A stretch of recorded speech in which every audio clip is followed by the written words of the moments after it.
Spiritual Authority and Temporal Power by René Guénon. Chapter 1. Authority and Hierarchy. Throughout the various ages of history, and even well before what are conventionally known as historical times, we find, as far as the concordant evidence of oral and written tradition permits, clues of a frequent opposition between the representatives of two powers, one spiritual and the other temporal.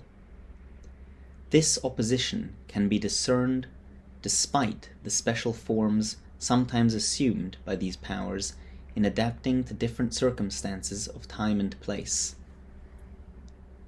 This does not mean, however, that the opposition and the struggles it engenders are as old as the world, as this much abused expression would imply. Such would be a manifest exaggeration, for all traditions teach that in order for this opposition to arise, humanity had to reach a phase quite distant from the pure primordial spirituality. Besides, these two powers did not originally exist as separate functions exercised by different individuals.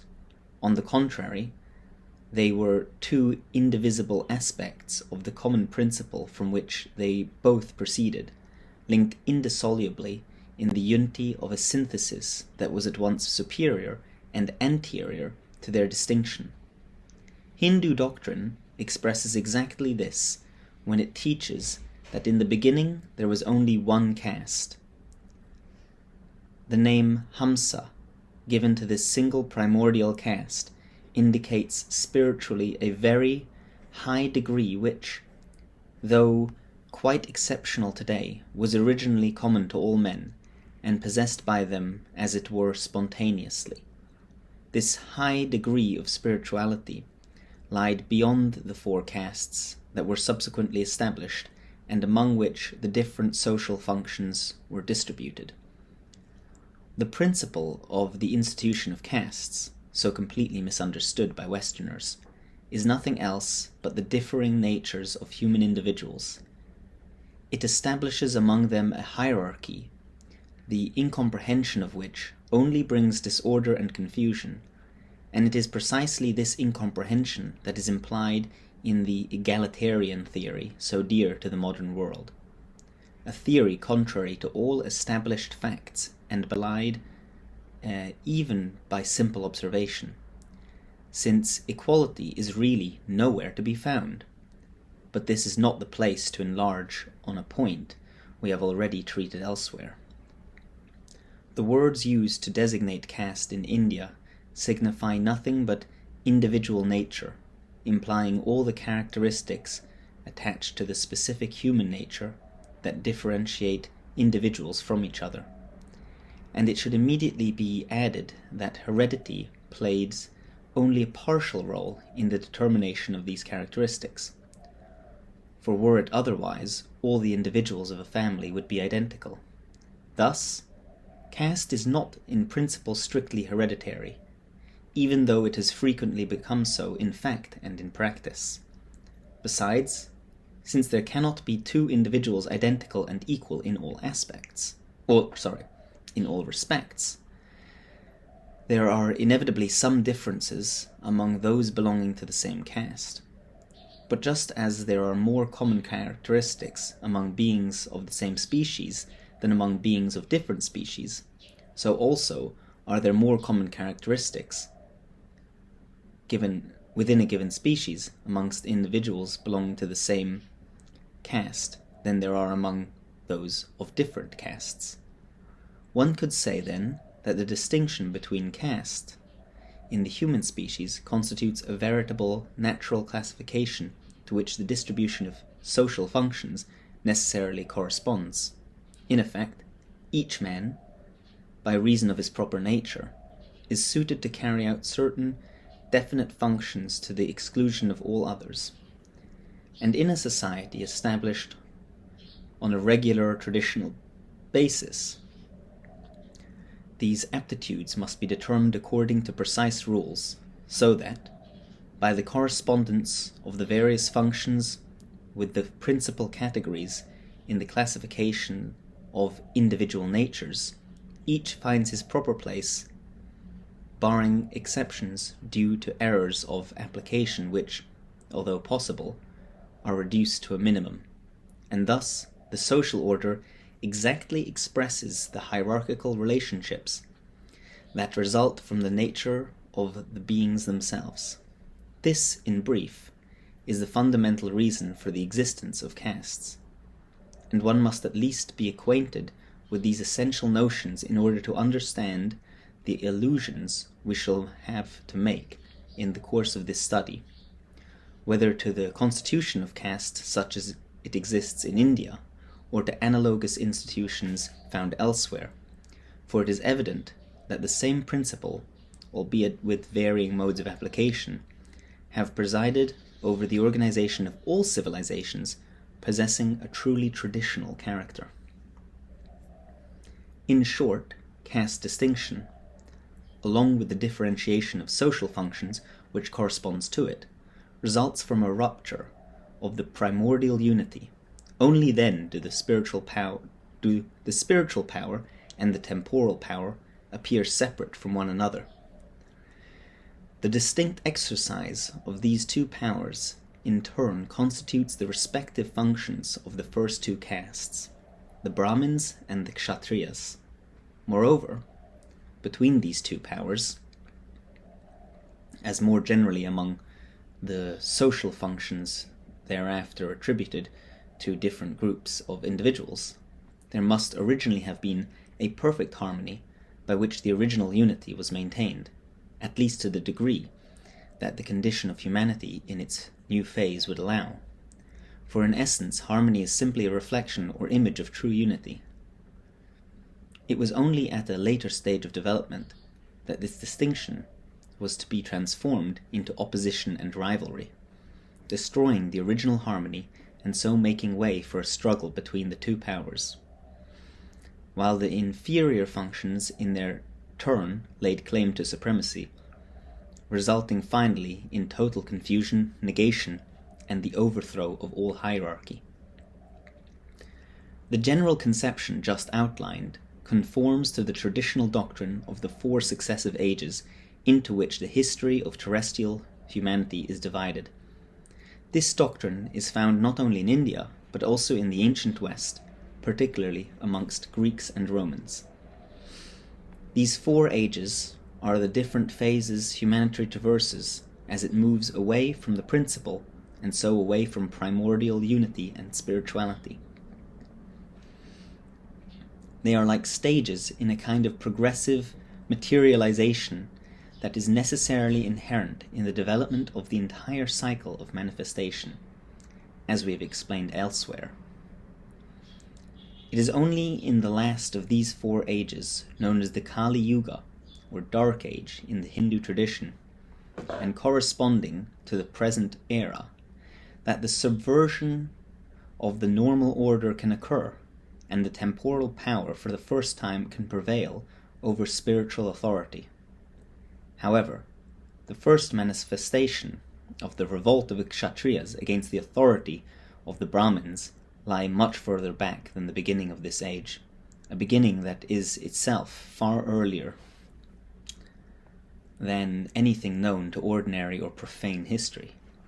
This opposition of the two powers, this rivalry between their respective representatives, was depicted among the Celts as a wild boar and bear locked in combat, a symbolism of Hyperborean origin and thus connected to one of the most ancient traditions of humanity, if not the oldest of all, the true primordial tradition. This symbolism could give rise to many further reflections that would be out of place here, but which we will perhaps explain on another occasion. It is not our intention here to trace everything back to its origins, and all our examples will be drawn from epochs much closer to us, corresponding to what we may call the last part of the Kali Yuga. This is a time accessible to ordinary history, since it begins precisely in the 6th century before the Christian era. It was nonetheless necessary to give this brief summary of the elements of the whole of traditional history, without which the rest would only be understood imperfectly, for one cannot really understand any epoch except by assigning it its proper place in the whole, of which it is but one element. It is thus, as we have recently shown, that the particular characteristics of the modern age can only be explained if one considers it to be the final phase of the Kali Yuga. We are fully aware that this synthetic point of view is entirely contrary to the spirit of analysis that governs the development of profane science, and only one known to most of our contemporaries. Yet it is all the more essential to clearly affirm this point of view because it is very much misunderstood. It is moreover the only one that can be adopted by all those who wish to remain in strict conformity with true traditional orthodoxy, and not make any concession to the modern spirit which, as we cannot repeat often enough, is one with the spirit of the anti-tradition itself. No doubt, the prevailing tendency at present is to treat the facts of the most remote period of history, such as those to which we have just alluded, as legendary or even mythical, and the same applies to other, far less ancient facts, some of which will concern us in what follows, since they are inaccessible to the means of investigation available to profane historians.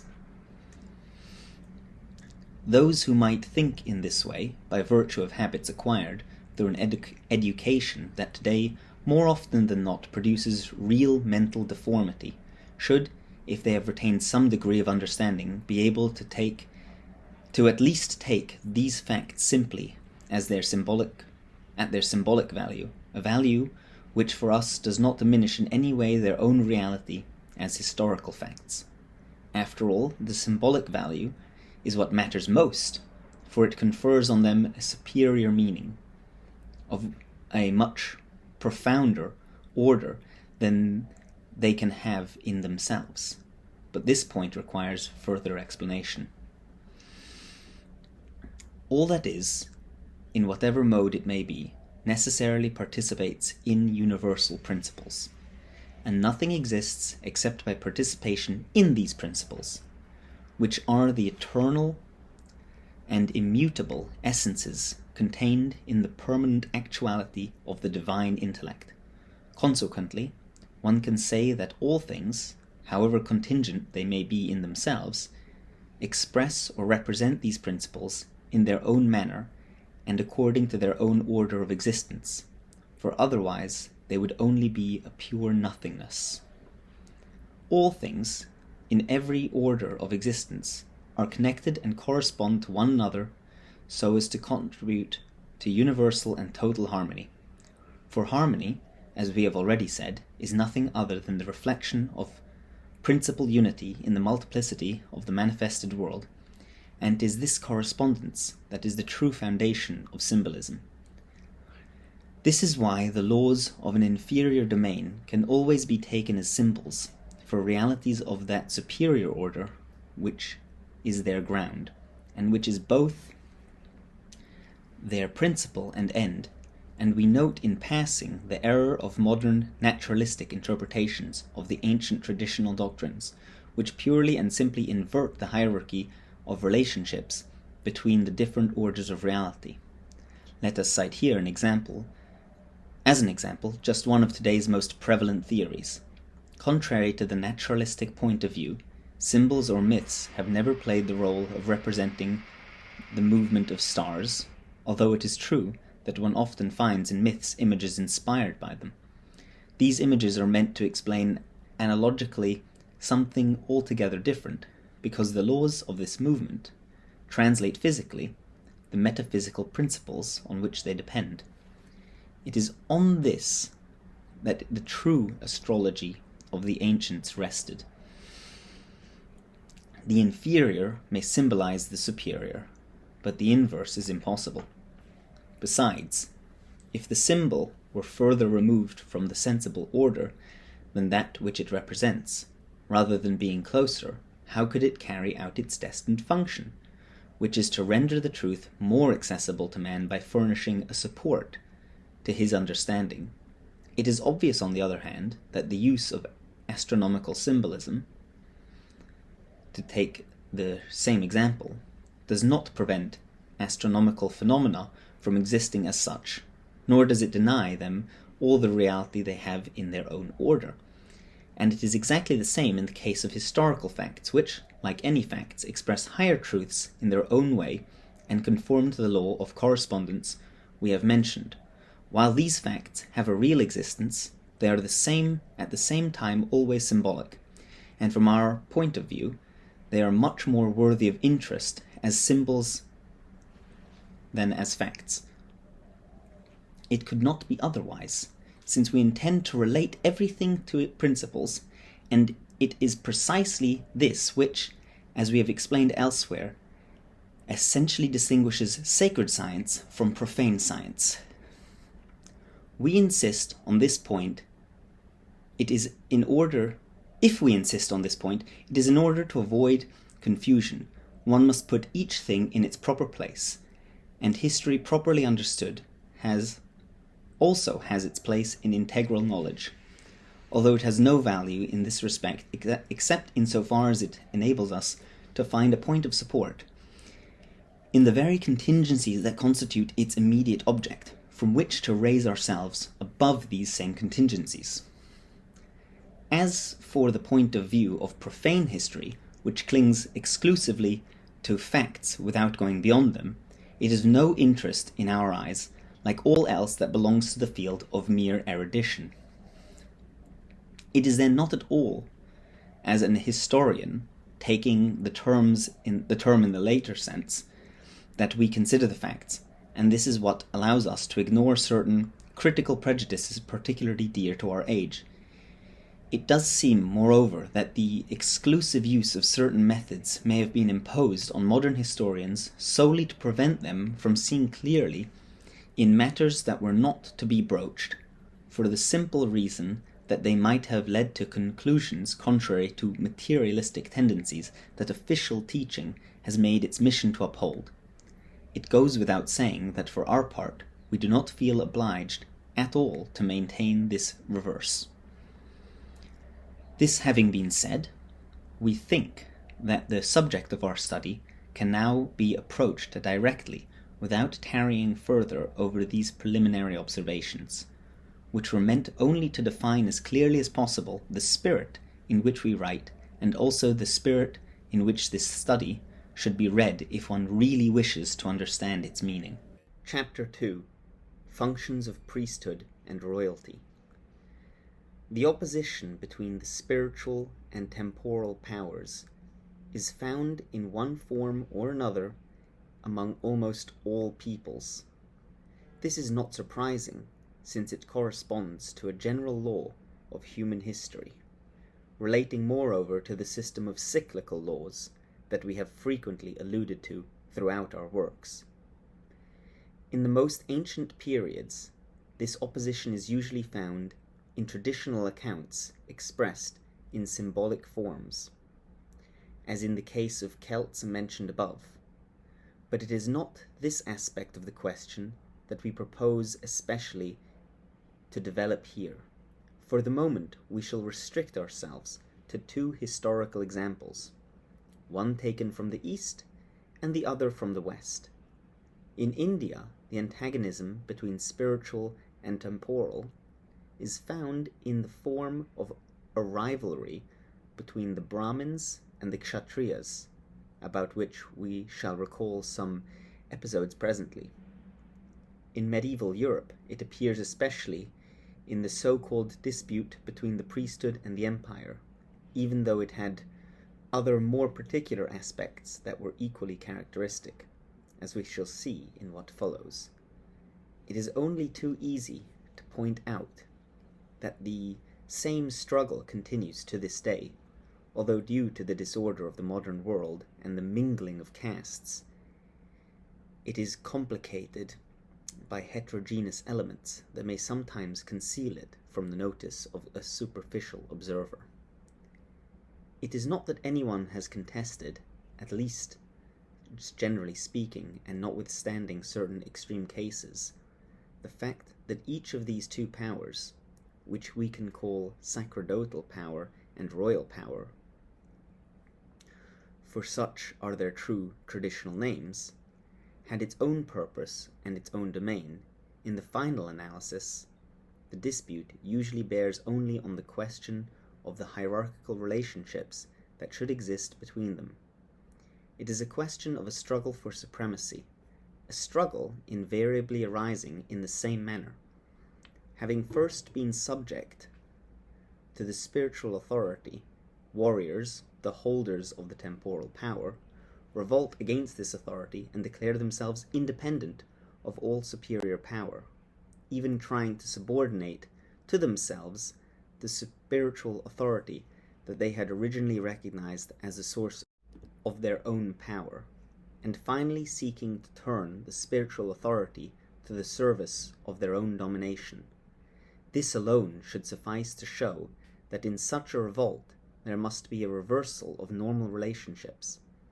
But the point becomes all the more clear when the relationships are considered not as between two more or less clearly defined social functions naturally tending to encroach upon one another, but as between two separate domains in which these functions are respectively exercised.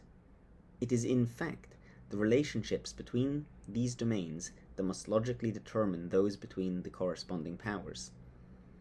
However, before tackling these considerations directly, we must make some remarks that will facilitate their comprehension by precisely defining certain terms which will come up often in our discussion.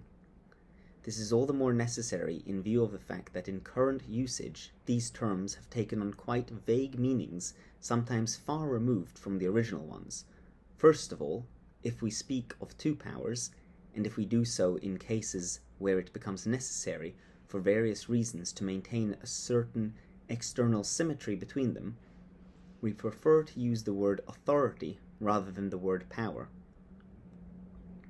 For the spiritual order, the word power can then be reserved for the temple order, to which it is better suited when taken in its strictest sense.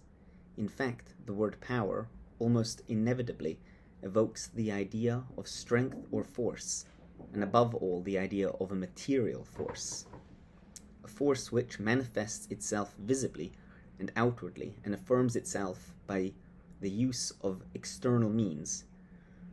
For such means indeed characterize the temporal power by very definition. On the contrary, spiritual authority, interior in essence, is affirmed only by itself, independently of any sensible support, and operates as it were invisibly. If we can speak in this context of strength or force, it is only by analogical transposition, and at least in the case of a spiritual authority, in its purest state, so to speak, it must be understood that it is an entirely intellectual strength whose name is wisdom and whose only force is that of truth. The expressions sacerdotal power and royal power, which we have just introduced, call for even more explanation here. What exactly is meant by priesthood and royalty? To begin with the latter, we can say that the royal function includes everything that in the social order constitutes what is properly referred to as the government. And this is so even if the government does not take the form of a monarchy. This function belongs properly to the entire Kshatriya caste, for the king is no more than the first among them.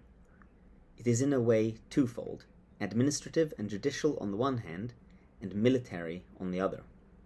With regard to its regulatory and stabilizing function, it must ensure the maintenance of internal order, and with regard to its function of protecting the social organism, it must maintain outward order.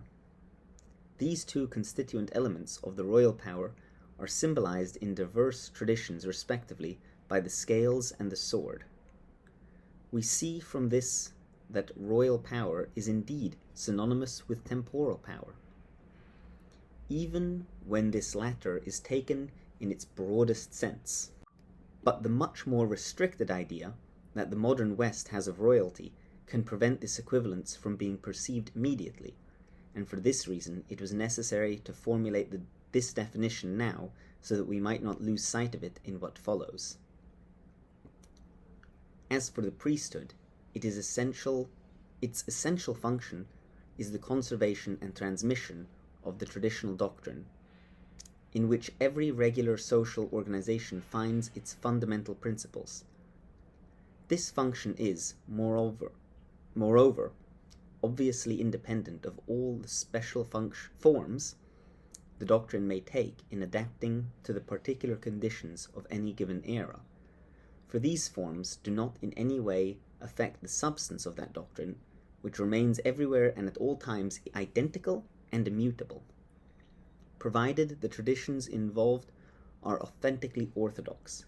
It is easy to understand that the function of the priesthood is not exactly what is attributed by Western conceptions, especially today, to clergy or priests. While the conceptions may apply in certain cases and to a certain extent, the function of the priesthood can also be something very different. In fact, what truly possesses a sacred character is the traditional doctrine and all that is directly attached to it, and this doctrine does not necessarily take a religious form. The terms sacred and religious are by no means equivalent, for the first is much broader than the second. While religion is part and parcel of the sacred domain, this latter includes elements and modalities that have absolutely nothing religious about them, and the priesthood, le sacerdoce, as its name indicates, relates without any restriction whatsoever to all that can truly be called sacred. The true function of the priesthood, then, is above all one of knowledge and wisdom, and this is why, as we have said above, its proper attribute is wisdom.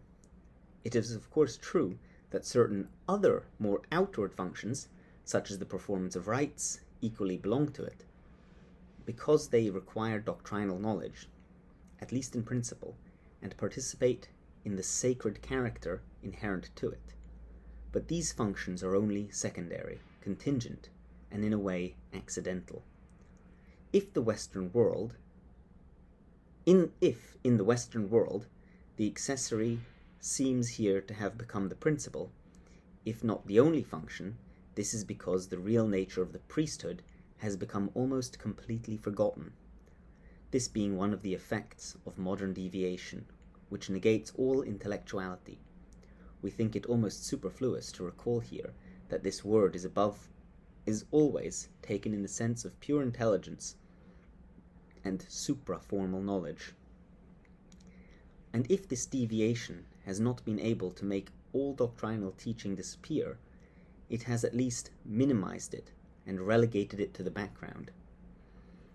That this has not always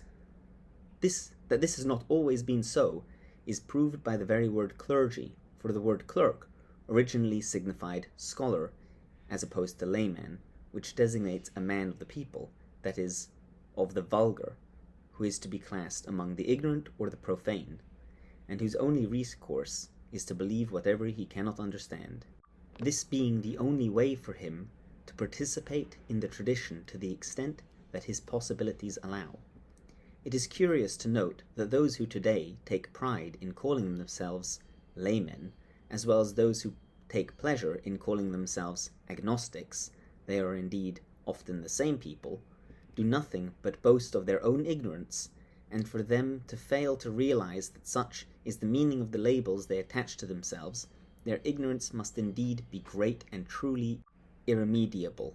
If the priesthood is, in essence, the depository of traditional knowledge, this is not to say that it has had a monopoly on it, since its mission is not only to conserve its integrity, but also to communicate it to all who are fit to receive it, to distribute it hierarchically, so to speak, according to the intellectual capacity of each.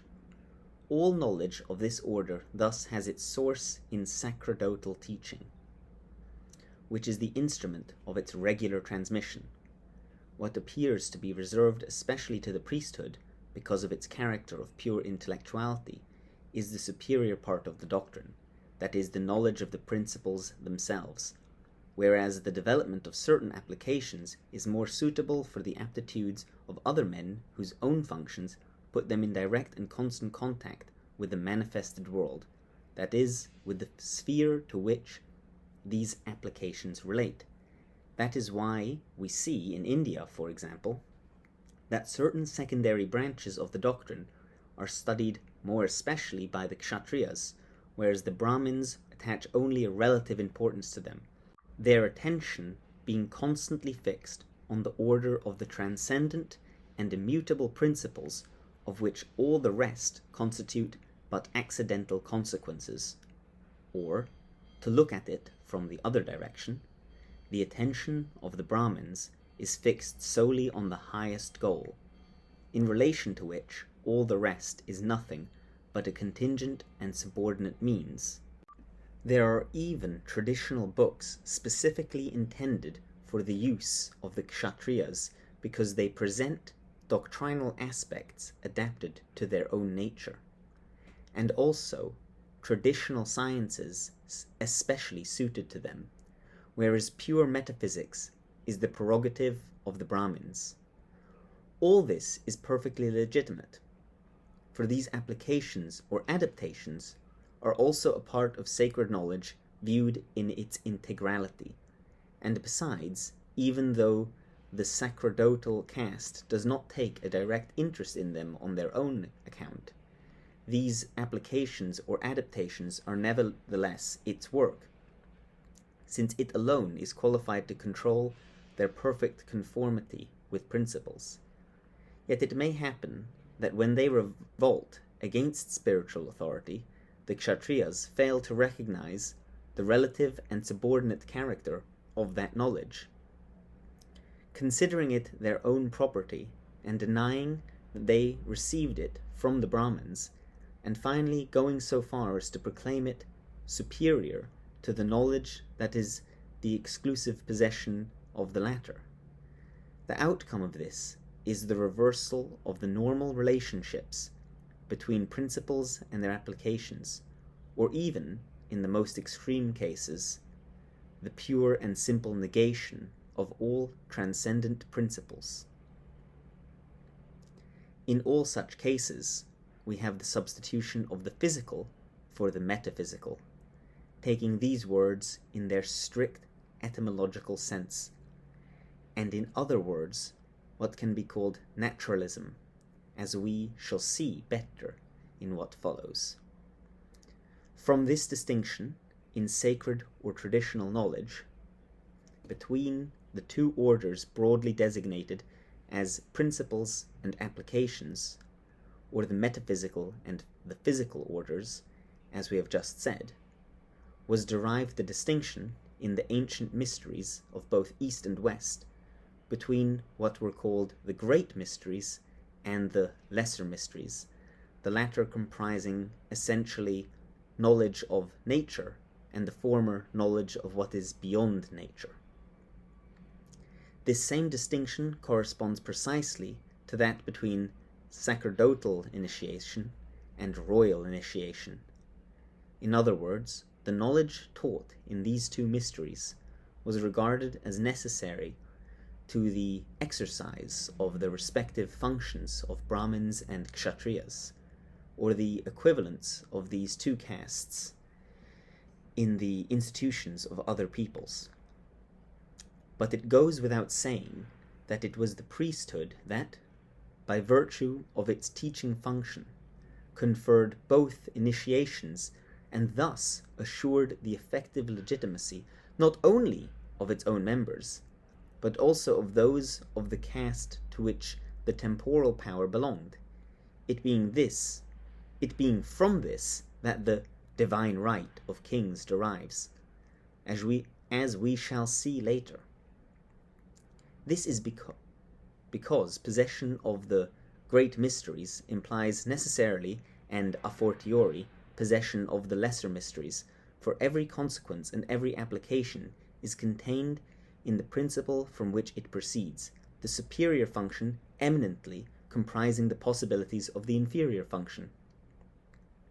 It is necessarily so in all true hierarchy, which is founded upon the very nature of beings. One more point should be at least summarily mentioned here, though we do not wish to overstress it. Along with the expressions sacerdotal initiation and royal initiation, and in parallel with them, so to speak, we also come across those of sacerdotal art and royal art, which designate the practical application of the knowledge taught in the corresponding initiations, together with all the techniques pertaining to their respective domains. These designations were preserved for a long time in the ancient guilds, and the second, that of royal art, had a curious destiny, for it was transmitted right up to the time of modern Freemasonry, in which of course it subsists, in company with many other terms and symbols, only as a misunderstood vestige of the past. As for the designation sacerdotal art, it has entirely disappeared. Nevertheless, it was apt for the cathedral builders in the Middle Ages, just as it was for the art of the temple builders of antiquity. But a confusion between the two domains must have taken place due to an at least partial loss of the tradition, itself a consequence of the encroachment of the temporal upon the spiritual. And thus it was that even the very expression sacerdotal art was lost, doubtless toward the time of the Renaissance, which marks in all respects the consummation of the rupture of the Western world with its own traditional doctrines. Chapter 3. Knowledge and Action. We have said that the relationships between the spiritual and temporal powers must be determined by those of their respective domains. The question, thus brought back to its principle, seems to us very simple, for it's fundamentally nothing other than the relationship between knowledge and action. One could object, from what we have just shown, that those who possess temporal power must normally possess a certain knowledge also. However, leaving aside for the moment the fact that they do not possess it of themselves, since they derive it from spiritual authority, this knowledge is in any case related to applications of doctrine and not to the principles themselves, and thus is, properly speaking, only a knowledge by participation. Knowledge par excellence, the only one that truly deserves this name in its fullest sense, is the knowledge of principles, independent of all contingent applications, and this belongs exclusively to those who possess spiritual authority, because there is nothing in it deriving from the temporal order, even taking this in its widest sense. Applications of this knowledge, on the other hand, refer to the temporal order, because this knowledge is no longer envisaged, only in and of itself, but in so far as it gives to action its law, and it is in this measure that it is necessary to those whose proper function is essentially in the domain of action. It is obvious that in all its diverse forms, military, judicial, administrative, the temporal power is entirely engaged in action. By virtue of these very attributions, it is confined, then, within the same limits as action, within the limits, that is to say, of the world that can properly be called human, including in this term, moreover, possibilities much more extensive than those usually imagined. Spiritual authority, on the contrary, is based entirely upon knowledge, since, as we have seen, its essential function is the conservation and teaching of doctrine, and thus its domain is as limitless as truth itself. What is reserved for this authority by the very nature of things, what it cannot communicate to men whose functions are of another order because their possibilities do not include it, is transcendent and supreme knowledge, which lies beyond the human domain and, even more generally, beyond the manifested world. That is to say, knowledge which is no longer physical but metaphysical in the etymological sense of the word. It should be clearly understood that there is no question here of any wish on the part of the sacerdotal caste to keep the knowledge of certain truths for itself, but of a necessity that results directly from the differences of nature existing among beings, differences that, as we have already said, constitute the raison d'être and the foundation of caste distinction. Those who are made for action are not made for pure knowledge, and in a society constituted on a truly spiritual basis, each person must fulfill the function for which he is really qualified. Otherwise, all is confusion and disorder, and no function is carried out as it should be, which is precisely the case today. We are well aware that by reason of this very confusion, the considerations we are setting forth here can only appear quite strange to the modern West, where what is called spiritual usually has only a remote connection with the strictly doctrinal position of view, doctrinal point of view, and with knowledge free of all contingency. Here one can make a rather curious observation. Today people are no longer content simply to distinguish between the spiritual and the temporal, which is legitimate and even necessary, but also want to separate them radically.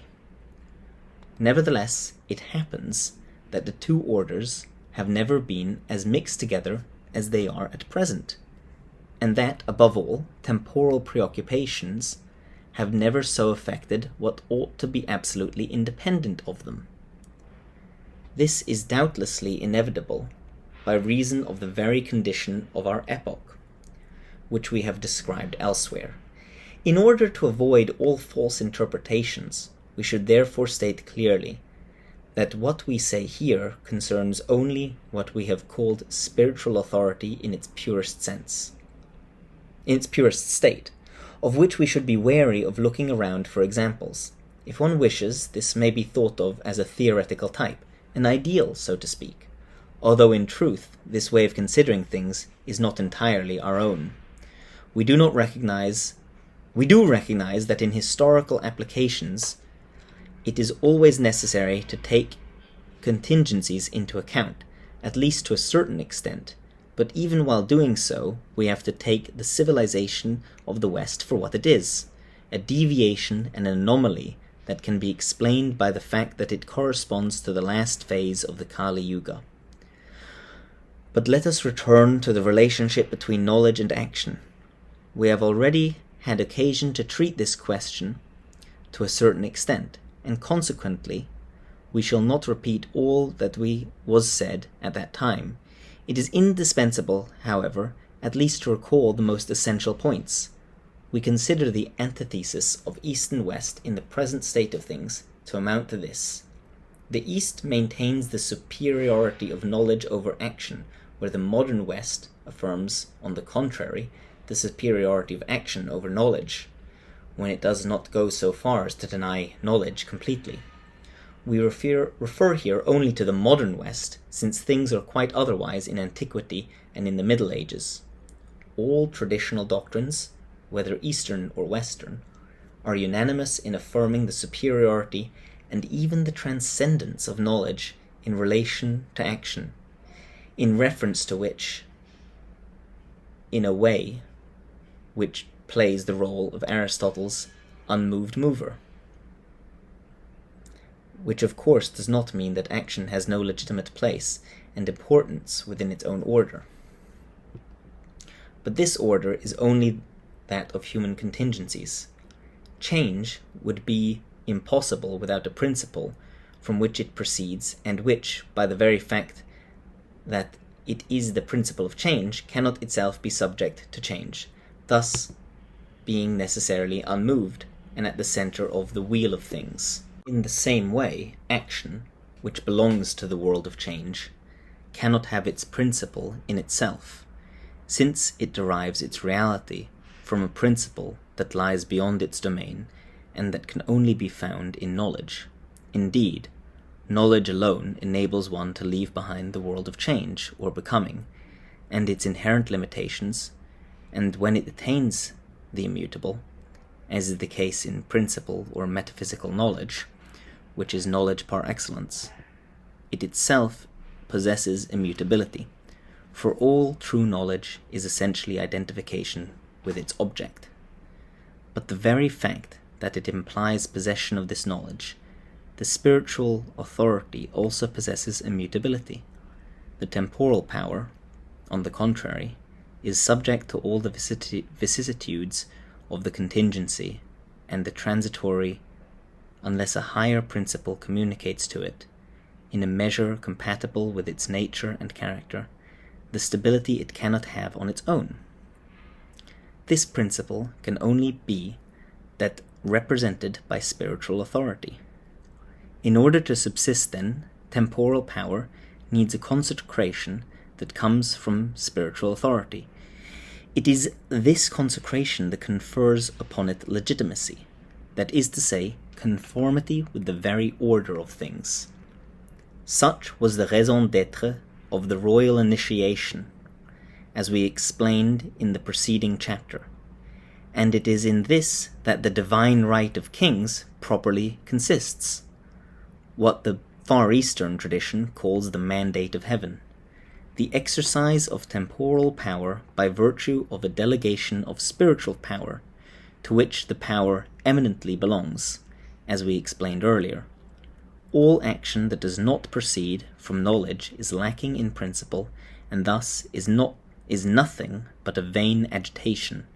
Likewise, all temporal power that fails to recognize its subordination vis-à-vis spiritual authority is vain and illusory. Separated from its principle, it can only exert itself in a disorderly way and move inexorably to its own ruin. Since we have just spoken of the mandate of heaven, it will not be out of place to relate here how, according to Confucius himself, this mandate was to be carried out in order to make the natural virtue shine in the hearts of all men. The ancient princes, first of all, applied themselves to governing their own principality well. In order to govern their own principality well, they first restored proper order in their families. In order to establish proper order in their families, they worked hard at perfecting themselves first. In order to perfect themselves, they first regulated the movements of their hearts. To regulate the movements of their hearts, they first perfected their will. To perfect their will, they developed their knowledge to the highest degree. One develops knowledge by scrutinizing the nature of things. Once the nature of things is scrutinized, knowledge attains its highest degree.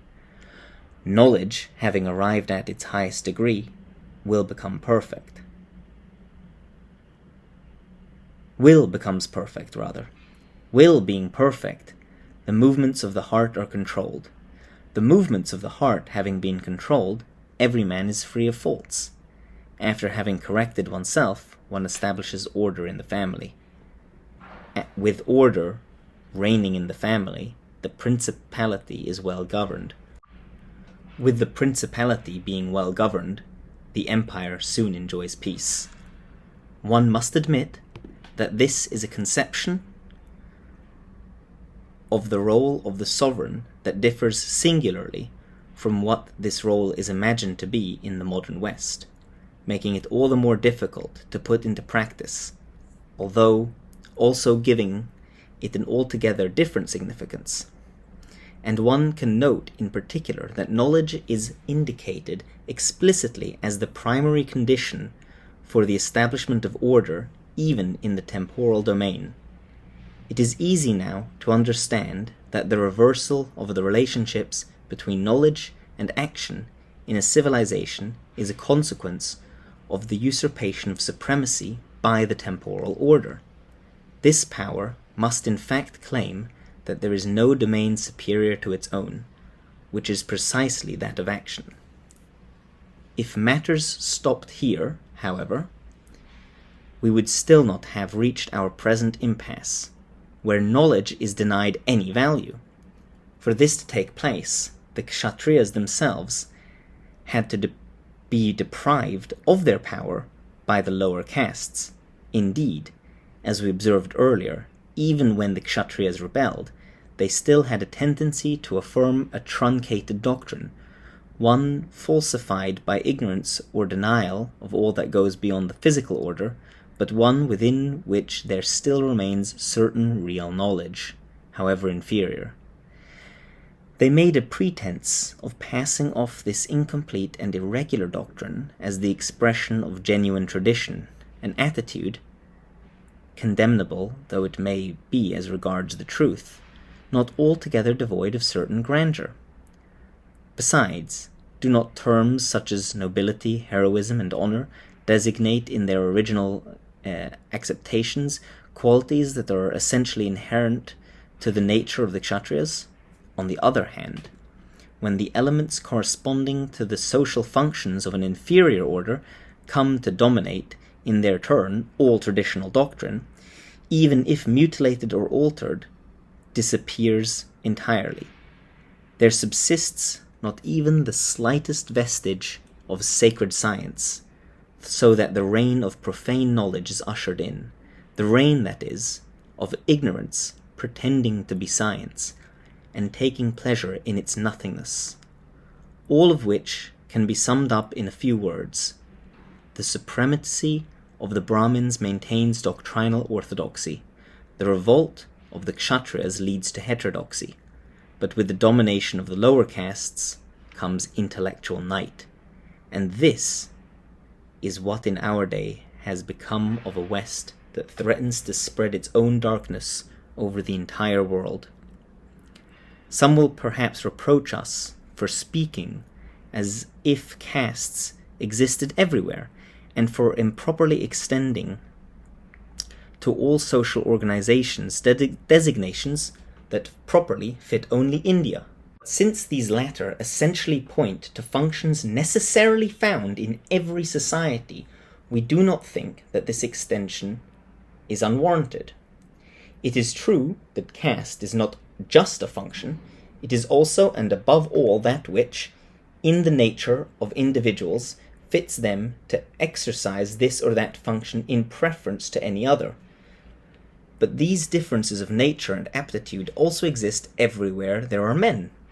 The difference between a society where there are castes in the true sense of the word and in a society where there are none is that, in the first case, there is a normal correspondence between the nature of individuals and the functions they carry out, subject only in errors of application that are in any event exceptions, whereas in the second, this correspondence does not exist, or at least exists only accidentally. The latter case showing what happens when the social organization lacks a traditional foundation. In normal cases, there is always something comparable to the institution of castes, with the modification proper to this or that people. But the organization we find in India is the one that represents the most complete type with respect to the application of metaphysical doctrine to the human order. In short, this reason alone should suffice to justify the terms we have adopted in preference to others that we might have borrowed from institutions having, in their more specialized form, a much more limited field of application. For these other terms would be unable to furnish the same possibilities of expressing certain truths of a very general order. Besides, there is another reason which, though more contingent, is not negligible. It is very remarkable that the social organization of the Western world in the Middle Ages was based precisely on the division of castes, the clergy corresponding to the Brahmins, the nobility to the Kshatriyas, the third estate to the Vaishyas, and the serfs to the Shudras. There were not castes in the full meaning of the word, but this coincidence, which is certainly not fortuitous, still permits a very easy transposition of terms in passing from one case to the other, and this remark will find its application in the historical examples we shall consider below. Chapter 4. Brahmins and Kshatriyas, their respective natures. Wisdom and strength. Such are the respective attributes of Brahmins and Kshatriyas, or, if one prefers, spiritual authority and temporal power. And it is interesting to note that among the ancient Egyptians, one of the meanings of the symbol of the Sphinx joined precisely these two attributes, viewed according to their normal relationships. In fact, its human head can be considered as representing wisdom, and its leonine body as representing strength. The head is the spiritual authority which directs, and the body is the temporal power which acts. It should be noted, moreover, that the Sphinx is always represented at rest, for the temporal power is taken here in the non-acting state. In its spiritual principle, where it is contained eminently and therefore as a possibility of action only, or, to put it better, on the divine principle which unifies the spiritual and temporal because it lies beyond their distinction and is the common source whence both proceed, the first directly and the second only indirectly through the mediation of the first. Elsewhere we find a verbal symbol that by its hieroglyphic constitution is an exact equivalent of the Sphinx. This is the word druid, which is read as druvid, the first root signifying strength, and the second wisdom. Besides showing that royalty is contained implicitly within the priesthood, the union of the two attributes in this name, like that of the two elements of the Sphinx in one and the same being, is doubtlessly a memory of the remote epoch when the two powers were still united in the state of primordial indifferentiation, in their common and supreme principle.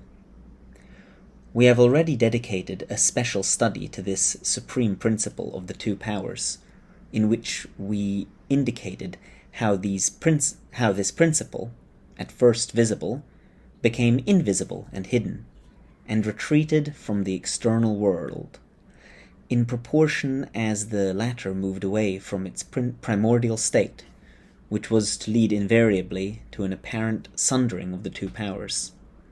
We also showed how this principle is found, under various names and symbols, in all traditions, and how it appears in particular in the Judeo-Christian tradition, in the figures of Melchizedek and the Magi kings.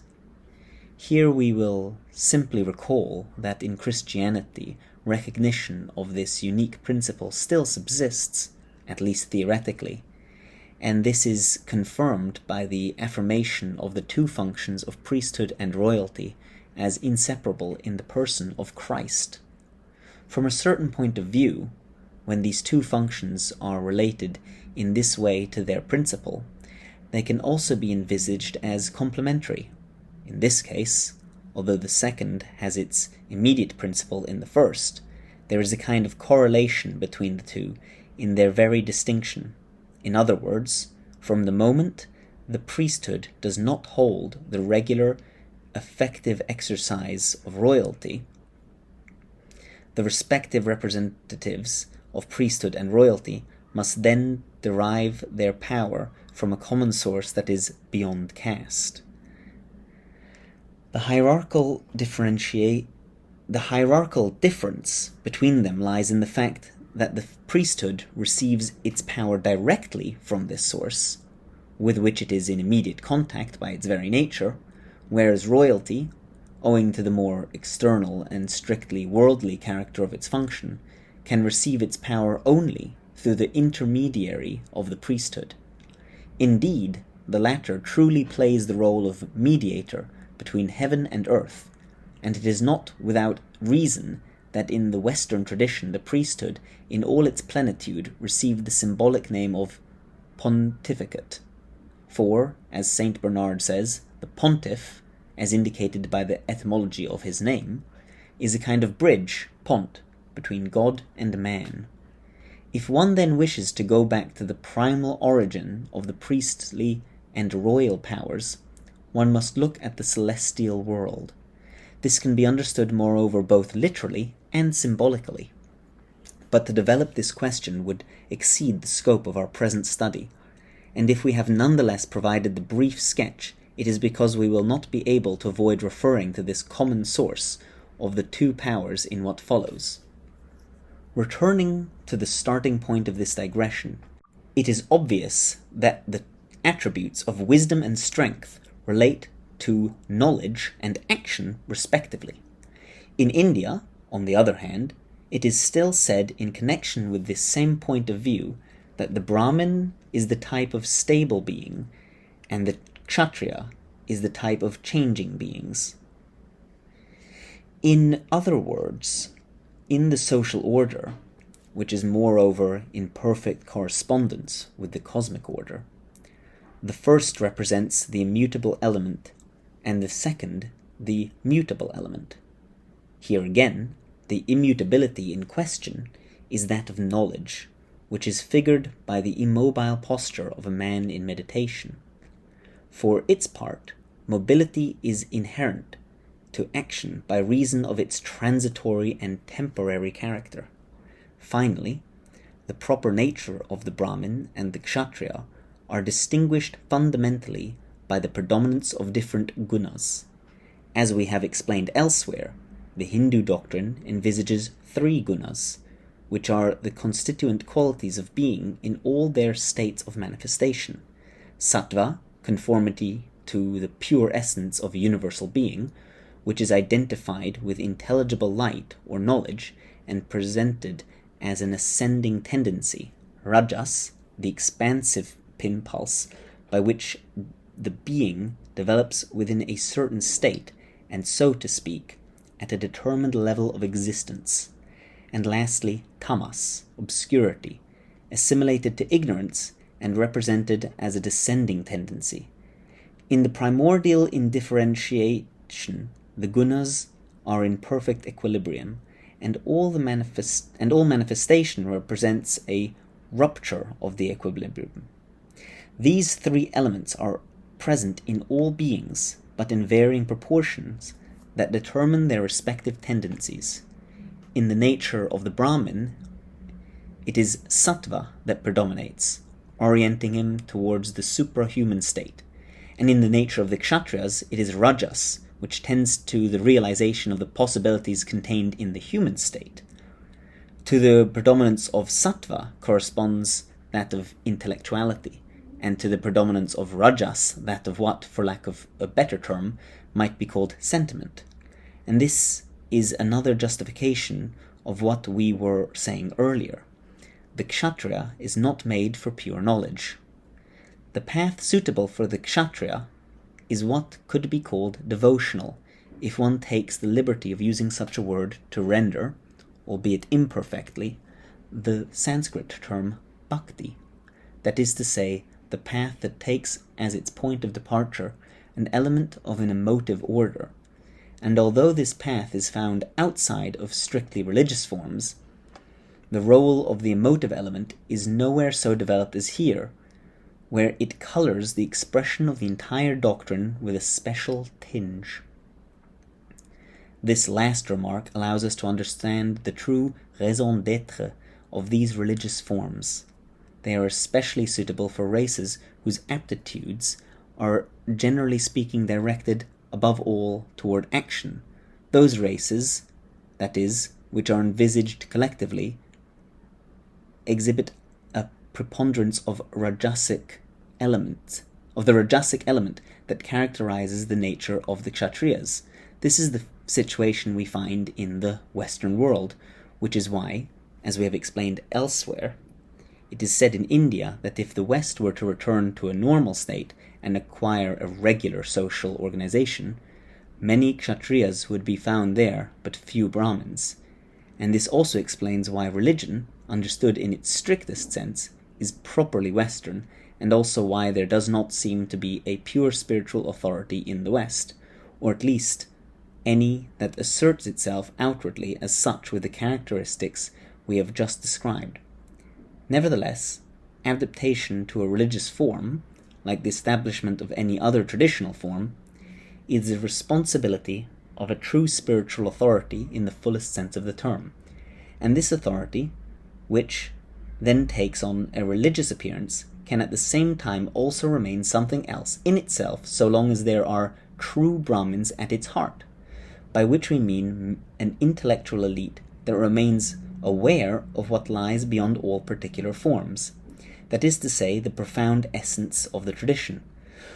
For such an elite, the form can only play the role of support, while also providing a means for those who do not have access to pure intellectuality to participate in the tradition, but the latter naturally do not see anything beyond the form, for their own possibilities do not let them go any further. Consequently, the spiritual authority need not show itself to them under any other aspect than that corresponding to their nature. Although exterior as it may be, its teaching is always inspired by the spirit of the higher doctrine.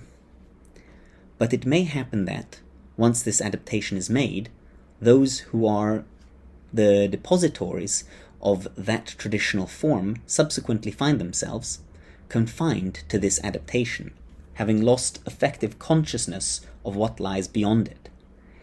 This may be due, moreover, to various circumstances, above all to the mingling of castes, by reason of which there are found among them men who are in reality, for the most part, kshatriyas.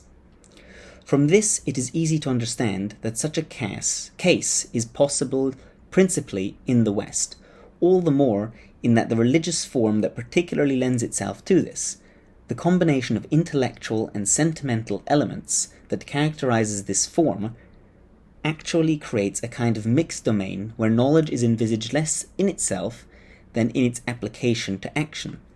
If the distinction between sacerdotal initiation and royal initiation is not maintained clearly and rigorously, we have an intermediate ground where all sorts of confusion can arise, and not to mention certain conflicts that would not even be conceivable if the temporal power had to face a pure spiritual authority. So I just want to interject what Guénon is doing here, is explaining why the perhaps modernity as a whole, but at least this dimension of modernity, the confusion of castes, the upsetting of the political order, why that happened first in the West, because nothing that happens is without significance. Our present purpose is not to to continue with the text. Our present purpose is not to inquire as to which of these two possibilities correspond to the religious state of the Western world at present, and the reason for this is easy to understand. A religious authority cannot have the appearance of what we call a pure spiritual authority, even if it carries such a reality within itself. There was certainly a time when the religious power did effectively possess this reality, but is this still the case?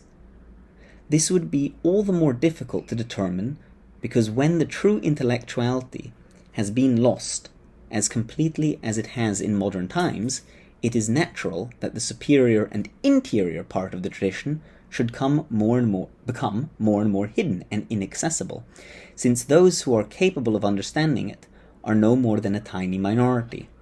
Until we have proof to the contrary, we claim that such is the case, and that consciousness of the integral tradition, with all that it implies, still subsists effectively among some few, however small their number may be.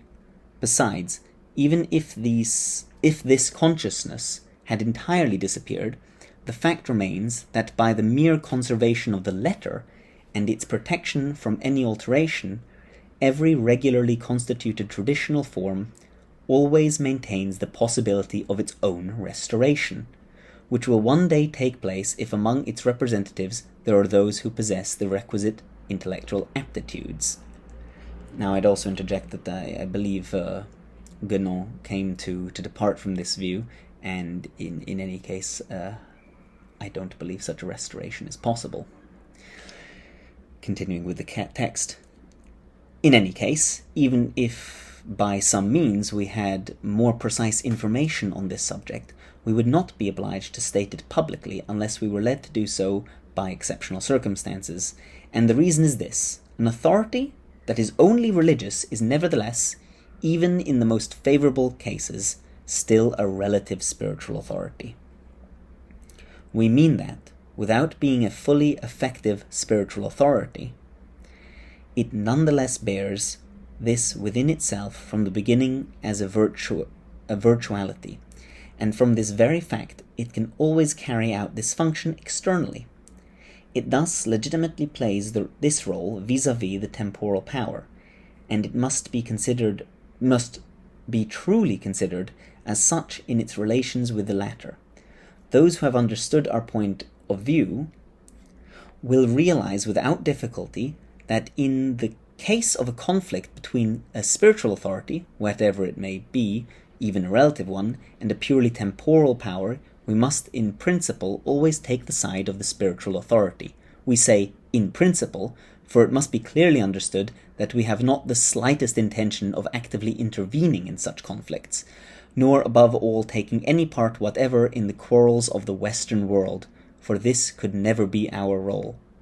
In the examples to be considered in what follows, we will not, therefore, make any distinction between those concerning a pure spiritual authority and those concerning only a relative spiritual authority.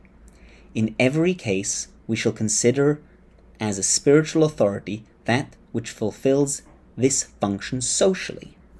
Moreover, the striking similarities presented by all these cases, however distant they may be from one another historically, will sufficiently justify this assimilation.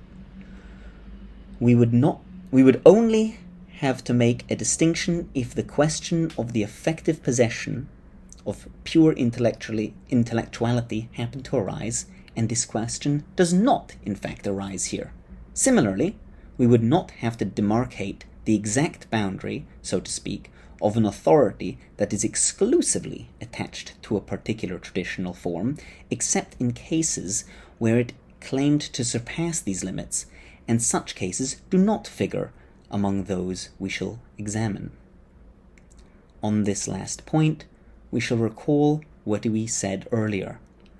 The superior eminently contains the inferior. Whoever then is competent within the limits that define his own domain is so also a fortiori for all other domains that lie within the same limit, whereas, on the other hand, he is not competent for that which lies beyond. If this simple rule were observed and applied properly, at least by those who have a true notion of hierarchy, so no confusion of domains and no error of jurisdictions, so to speak, would ever occur. Some will no doubt see only precautions of a dubious utility in the distinction and reservation we have formulated here, and others will be tempted to assign to them only a theoretical value, but we think that there are still others who will understand that they are in reality something entirely. It is these latter whom we invite to reflect on them with particular attention. Chapter 5. The Dependence of Royalty on Priesthood. Let us now direct our attention to the relationship between the Brahmins and the Kshatriyas in the social organization of India. To the Kshatriyas normally belongs outward power, since the field of action, which concerns them directly, is the external and perceptible world. But this power is nothing without an interior principle, a purely spiritual one, that incarnates the authority of the Brahmins and in which it finds its only real guarantee. We see here that the relationship between the two powers could still be represented by that between the interior and the exterior, a relationship that in fact symbolizes well that between knowledge and action, or, to put it differently, between the mover and the moved, taking up again the idea we explained above in reference to Aristotelian theory as well as Hindu doctrine. It is from the harmony between this interior and exterior, a harmony moreover that must not be conceived of as a kind of parallelism which would imply an ignorance of the essential difference between the two domains, that there results the normal life of what can be called the social entity. By the use of such an expression, we do not mean to suggest any sort of comparison of the collectivity to a social being, especially as certain people have abused this notion in the strangest way in recent times, mistaking what is merely analogy and correspondence for a true identity. In exchange for the guarantee of power by the spiritual authority, the Kshatriyas must use this power to ensure that the Brahmins will have the means to peacefully accomplish their proper function of knowledge and teaching, sheltered from trouble and agitation. This is what is represented in Hindu symbolism by the image of Skanda, Lord of War, protecting the meditation of Ganesha, Lord of Knowledge. It should be noted that the same thing was taught, even outwardly, in the Western Middle Ages. Indeed, St. Thomas Aquinas expressly declares that all human functions are subordinated to contemplation as their superior end, so that when considered properly, they all seem to be in the service of those who contemplate the true raison d'être of the entire government of civil life fundamentally lying in the assurance of the peace necessary for their contemplation. One sees how far this is from the modern point of view, and also how the predominance of a tendency to action, as it incontestably exists among Westerners, does not necessarily bring about the disparagement of contemplation, that is, of knowledge, at least so long as a people possesses a civilization of traditional character, whatever form that tradition may take, which, in the context cited, was religious, whence the theological nuance of that St. Thomas always attached to contemplation, whereas in the East the latter has always been envisaged in the order of pure metaphysics. On the other hand, the Hindu doctrine and the social organization that is its direct application, and therefore among a people where a contemplative attitude understood in the sense of pure intellectuality is manifestly preponderant, and even generally developed to a degree found perhaps nowhere else, the place accorded to the Kshatriyas, and consequently to action, while subordinate, as it should normally be, is nevertheless very far from negligible, since it comprises all that can be called the visible power. Besides, as we have already noted on another occasion, those who, under the influence of the false interpretations fashionable in the West, might doubt this very real, though relative, importance accorded to action by Hindu doctrines, as well as by other traditional doctrines, need only refer to the Bhagavad Gita to be convinced otherwise. For we must not forget that this work can only be rightly understood if we recall that it is one of those especially destined for the use of Kshatriyas. The Brahmins have only to exercise an, as it were, invisible authority, which as such may be unknown to the vulgar, but which is nonetheless the immediate principle of all visible power. Being like the pivot around which all contingent things turn, the fixed axis around which the world accomplishes its revolution, the pole or the immutable center that directs and regulates the cosmic movement without participating therein. The dependence of the temporal power on the spiritual authority has its visible sign in the anointing of kings, who are not truly legitimized until they have received investiture and consecration from the hands of the priesthood, implying the transmission of a spiritual influence necessary for the regular exercise of their functions. This influence has at times manifested itself outwardly with distinctly perceptible effects, and we can cite an example of this the healing power of the kings of France, which was indeed directly connected to their anointing, for the influence in question was not transmitted to the king by his predecessor, but received only by virtue of this anointing, which shows clearly that this influence does not belong properly to the king, but is conferred on him by a kind of delegation of the spiritual authority, in which, as we indicated above, the divine right truly consists. The king, then, is merely a depository of this influence, and consequently can lose it in certain circumstances, which explains why in the Christendom of the Middle Ages the Pope could release subjects from their oath of allegiance to their sovereign. Moreover, in the Catholic tradition, Saint Peter is depicted holding in his hands not only the golden key of sacerdotal power, but also the silver key of royal power. For the ancient Romans, these two keys were an attribute of Janus, signifying the keys to the greater mysteries and the lesser mysteries, which, as we have explained, also correspond respectively to sacerdotal and royal initiation. Here it should be noted that Janus represents the common source of the two powers, whereas Saint Peter is properly the incarnation of the sacerdotal power, the two keys being transferred to him because it is through his intermediation that the royal power is transmitted, whereas the sacerdotal power is itself received directly from the source. What has just been said defines the normal relationships between spiritual authority and temporal power, and if these relationships were everywhere and always observed, no conflict would ever arise between them, for each would occupy its own proper place in the hierarchy of functions and beings, a hierarchy that, we stress again, conforms strictly to the very nature of things. Unfortunately, this is far from always being the case, and this normal relationship is only too often misunderstood and even inverted.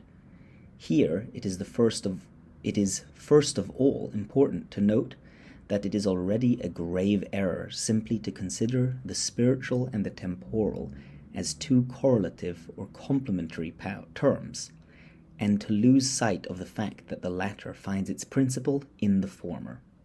This error can arise all the more easily since, from a certain point of view, as we have already said, the consideration of their complementarism also has its raison d'être, at least when the two powers are considered in their state of division, where one is no longer the supreme and ultimate principle of the other, but only its immediate principle, which as such is still relative.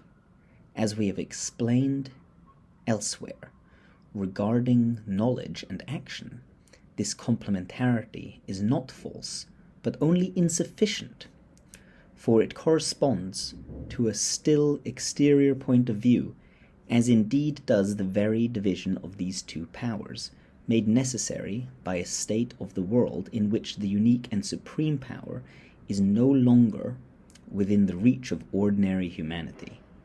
One could even say that when they are differentiated, the two powers inevitably first appear in their normal relationship of subordination, and that they are seen as correlatives only in a later historical phase of the cycle's descent.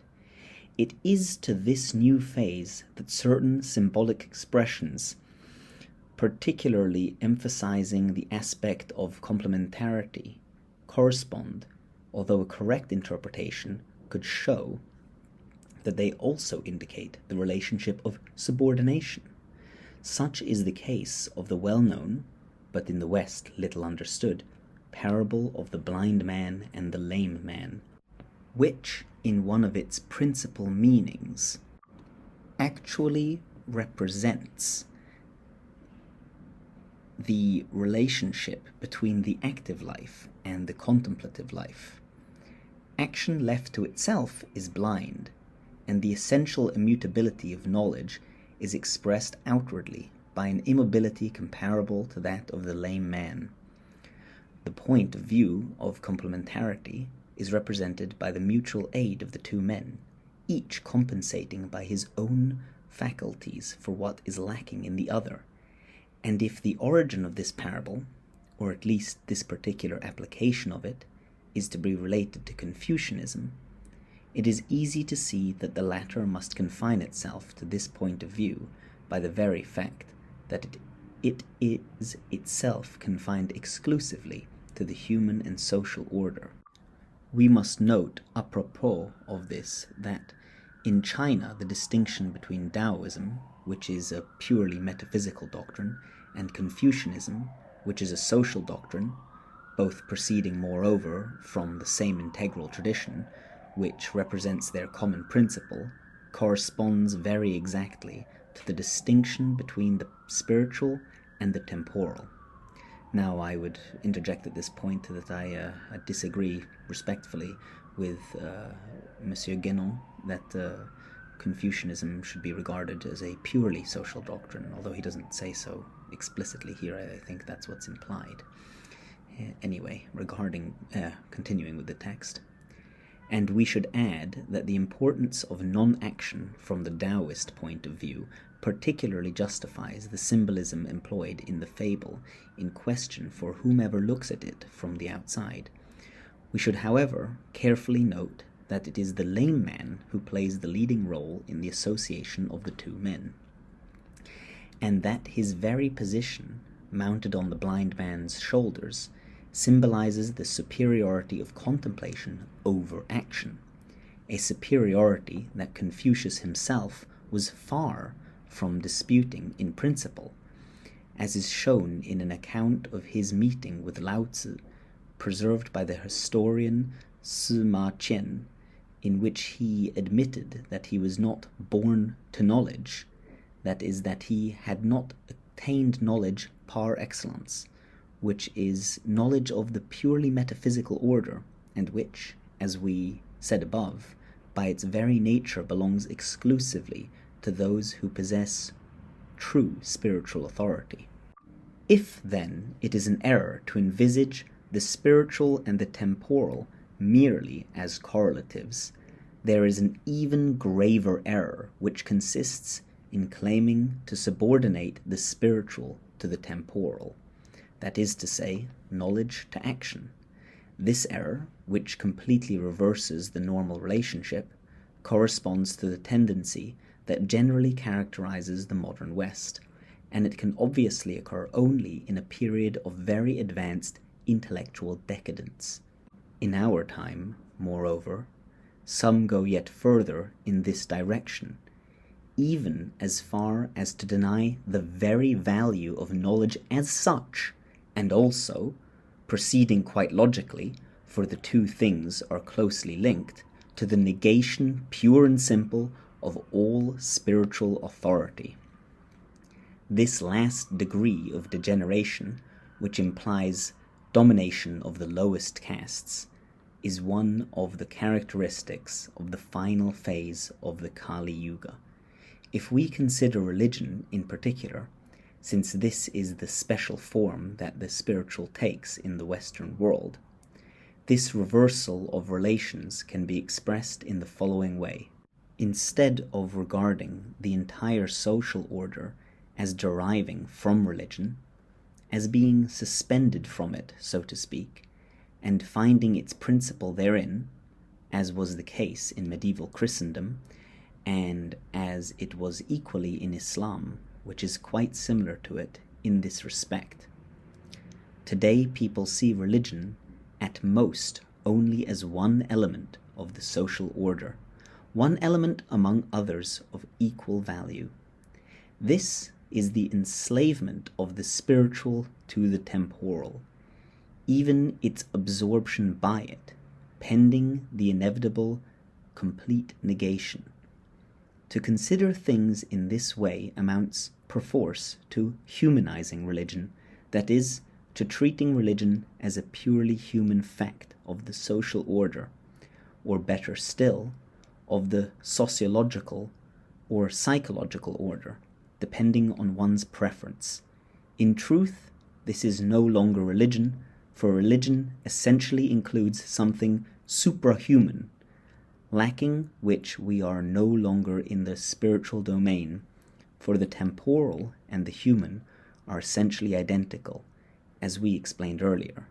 Thus, we have here a veritable implicit negation of religion and the spiritual, whatever the appearances may be, a negation such that the explicit and avowed negation will amount less to the establishment of a new order than simply to the recognition of a fait accompli.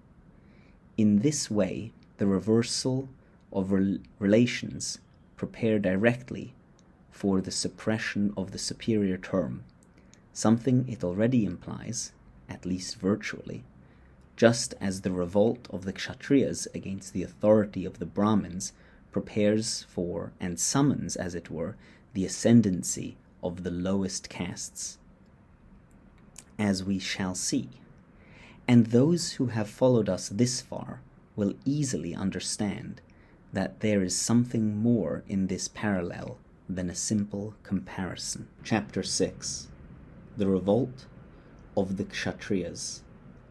Among almost all peoples, and throughout diverse epochs, and with mounting frequency as we approach our times, the wielders of temporal power have tried, as we have said, to free themselves of all superior authority, claiming to hold their power from themselves alone, and so to separate completely the spiritual from the temporal, or even to subordinate the first to the second. This insubordination, taken in the etymological sense, has proceeded to differing degrees, the most advanced also being the most recent, as we indicated in the preceding chapter.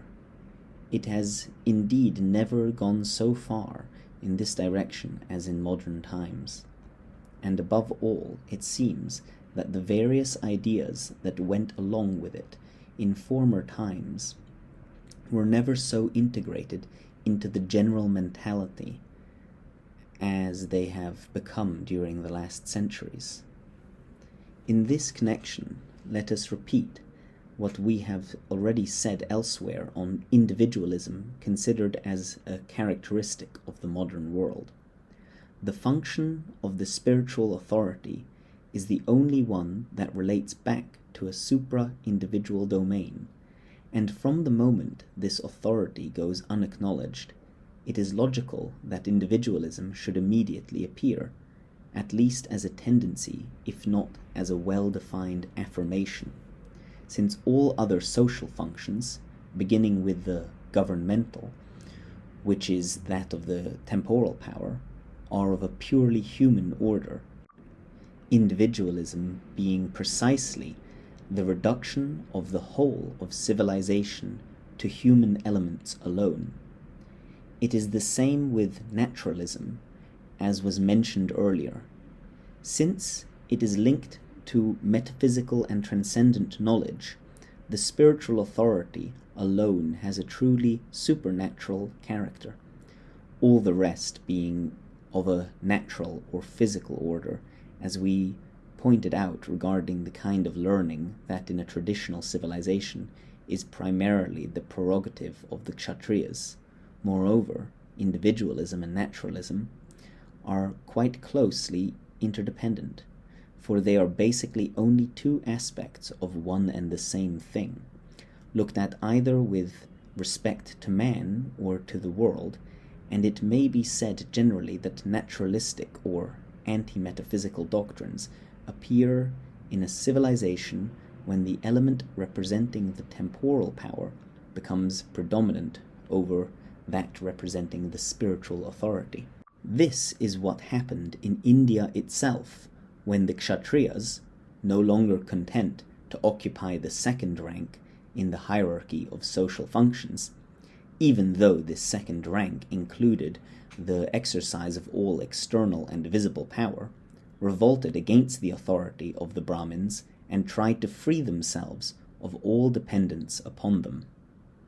Here, history offers a striking confirmation of what we said above, that the temporal power brings about its own ruin when it disregards its subordination to the spiritual authority, because, like everything belonging to the world of change, it is not sufficient unto itself, since change is inconceivable and contradictory without reference to an immutable principle. Any conception that denies the immutable by placing the being entirely in the world of becoming involves an element of contradiction. It will be eminently anti-metaphysical, since the metaphysical domain is precisely that of the immutable, of what is beyond nature or becoming, and it could also be called temporal, thereby indicating that its point of view is exclusively that of succession. It should be noted, moreover, that the very use of the word temporal, when applied to the power so designated, has as its raison d'être to signify that this power does not extend beyond what is involved in succession or what is subject to change. Modern evolutionist theories, in their various forms, are not the only examples of this error that consists in placing all reality in becoming, although some have given it a special nuance by introducing the recent idea of progress. Theories of this kind have existed since antiquity, notably among the Greeks, and also in certain schools of Buddhism, which should moreover be regarded as deviant or degenerate forms, although in the West it has become customary to consider them as representing original Buddhism. In reality, the more closely one investigates what is known of the latter, the more it appears to differ from the idea that Orientalists generally have of it.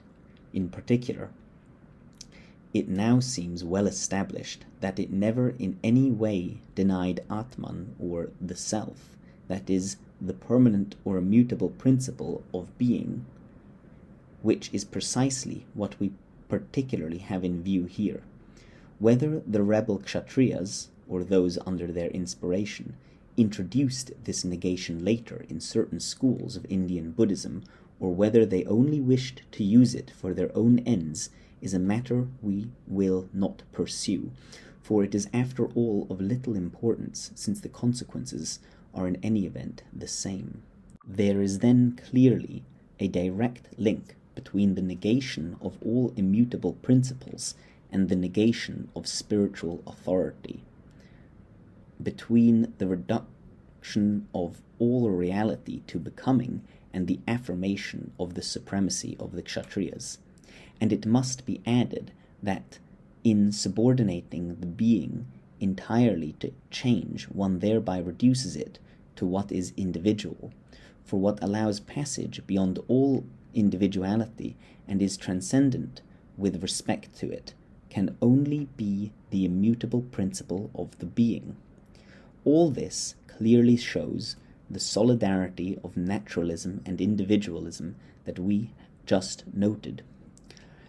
But the revolt overshot its mark, and the Kshatriyas were not able to stop it at the precise point where they could have reaped advantage from what they had set in motion. It was the lowest castes that really profited from it, and this can easily be understood since, once underway down a slope, it is impossible not to descend all the way to the bottom. The denial of the Atman was not the only one introduced by this deviant Buddhism.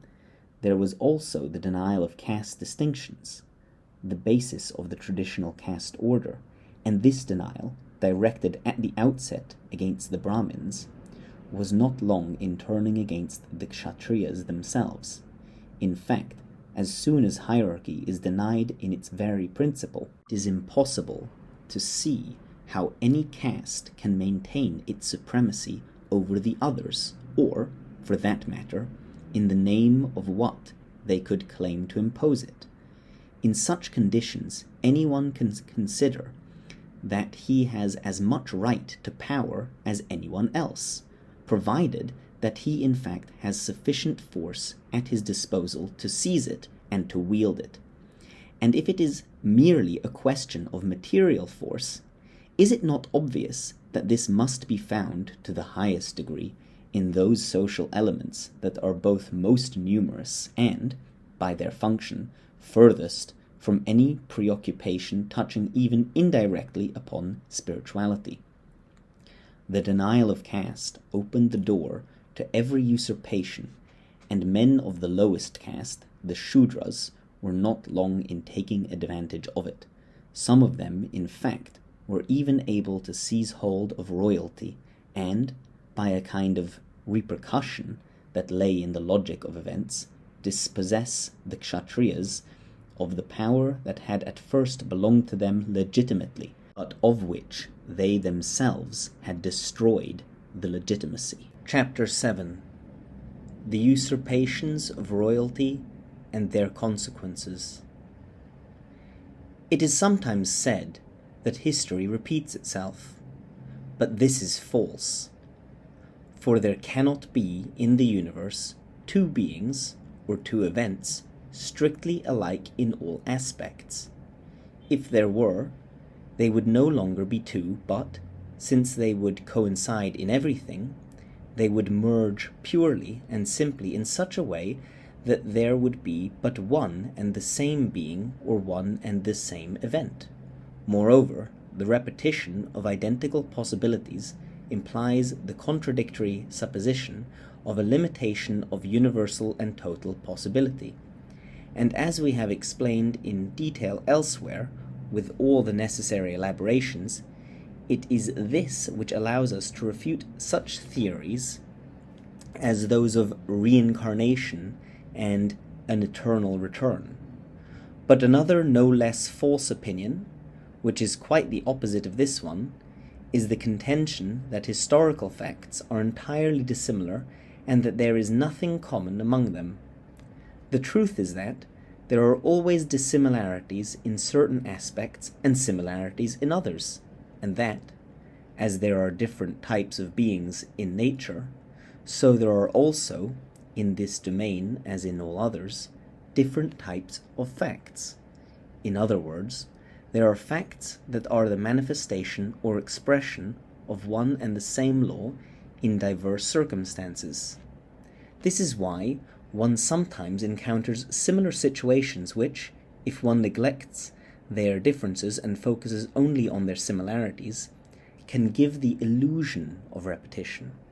In reality, there is never identity between different periods of history, but there is correspondence and analogy, just as there is between the cosmic cycles or the multiple states of being, and just as different beings can pass through similar phases, with the one reservation that there are modalities proper to the nature of each of them, so too can peoples and civilizations. Despite very great differences, then, there is, as we have shown above, the incontestable analogy, perhaps never sufficiently remarked upon before, between the social organization of India and that of the Western Middle Ages, between the castes of the one and the classes of the other. There is only a correspondence, not an identity.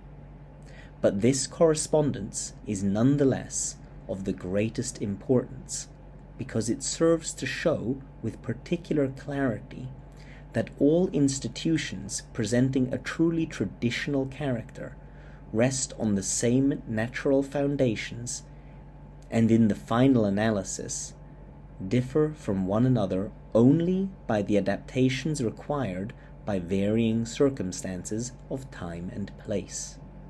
It should be clearly noted, moreover, that we do not in any way mean to suggest that Europe in this epoch borrowed this notion directly from India, for this seems quite unlikely. We say only that there are here two applications of one and the same principle, and that fundamentally this is all that matters, at least from our present point of view. We shall therefore set aside the question of a common origin, which in any case could only be found by tracing it back to the most remote past, for this origin would go back to the filiation of the different traditional forms with the great primordial tradition, and so, as should be readily apparent, would be complex indeed. If we nevertheless raise this possibility, it is because we do not in fact believe that such precise similarities can be satisfactorily explained outside of a regular and effective transmission, and also because we find in the Middle Ages many other concordant indications that show quite clearly that there still was in the West at that time a conscious link, at least for some, with the true center of the world, the unique source of all orthodox traditions, whereas in the modern epoch, on the contrary, we see no such thing.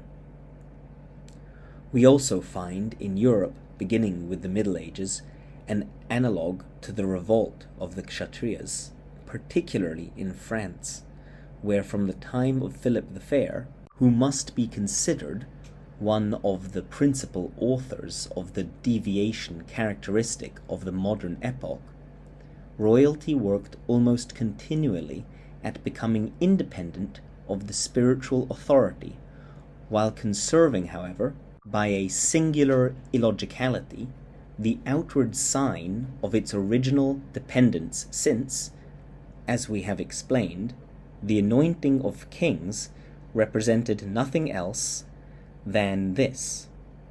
Long before the humanists of the Renaissance, the jurists of Philip the Fair were already the real precursors of modern secularism, and it is to this period, that is, the beginning of the 14th century, that we must in reality trace the rupture of the Western world from its own tradition.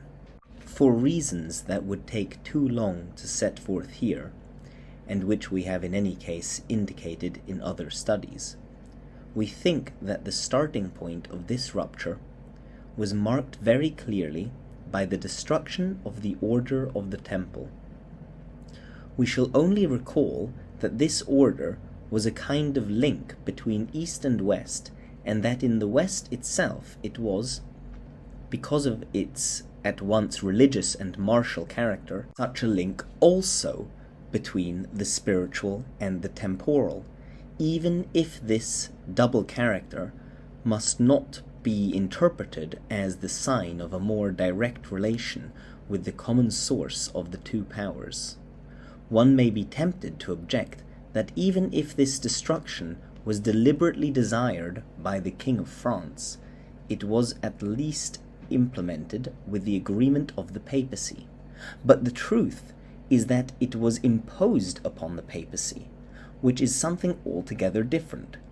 By thus reversing the normal relationship, the temporal power henceforth began to use the spiritual authority for its own ends of political domination. One might doubtlessly object further that the fact that the spiritual authority let itself be subjugated in this way proves that it was no longer what it should have been, and that its representatives were no longer fully conscious of its transcendent character. This is true, and it even explains and justifies Dante's sometimes violent invectives against the clergy of his time. But the fact remains that in relation to the temporal power, they still represented spiritual authority, and that it was from this authority that the temporal power derived its legitimacy. The representatives of the temporal power are not, as such, qualified to recognize whether or not the spiritual authority corresponding to the traditional form from which they derive possesses the plenitude of its effective reality. They are even incapable of doing so by definition, since their competence is limited to a lower domain. But whatever this authority might be, if they disregard their subordination to it, they thereby compromise their legitimacy. We must, then, take great care to distinguish between the question of what a spiritual authority may be in itself at a given time, and that of its relationship with the temporal power. The second question is independent of the first, which has to do solely with those who exercise the priestly function, and who would normally be qualified to exercise them. And even if this authority had entirely lost the spirit of its doctrine through the fault of its representatives, the mere conservation of the deposit of the letter and of the outward form in which this doctrine is in some way contained would still continue to ensure for it the necessary and sufficient power to validly exercise its supremacy over the temporal. For this supremacy is attached to the very essence of spiritual authority, and belongs to it so long as it exists regularly. And no matter how diminished it may be, the least portion of spirituality is still incomparably superior to anything of the temporal order.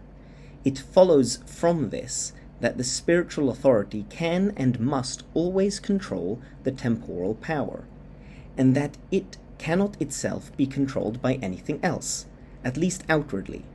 However shocking such a statement may seem in the eyes of most of our contemporaries, we do not hesitate to declare that this is but the expression of an undeniable truth. But to return to Philip the Fair, who for our present purposes furnishes an especially characteristic example, it is instructive that Dante attributes his actions to cupidity, which is a vice not of a kshatriya, but of a vaishya. We could say that when they enter a state of revolt, the kshatriyas, as it were, degraded themselves, losing their own character and taking on that of a lower caste.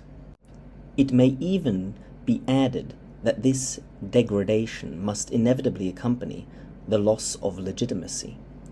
If by their own fault the kshatriyas are deprived of their normal right to the exercise of temporal power, it is because they are not truly kshatriyas, by which we mean that they are not of a nature any longer to fulfill what was their proper function.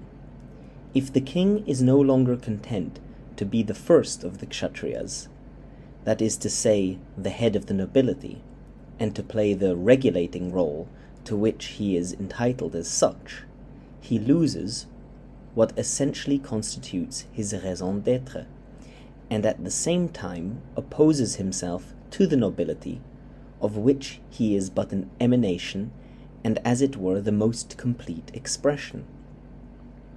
Thus we see royalty, in order to centralize and to absorb in itself the powers that belong collectively to all the nobility, enter into a struggle with the nobility and work relentlessly towards the destruction of the very feudal system from which it had itself issued.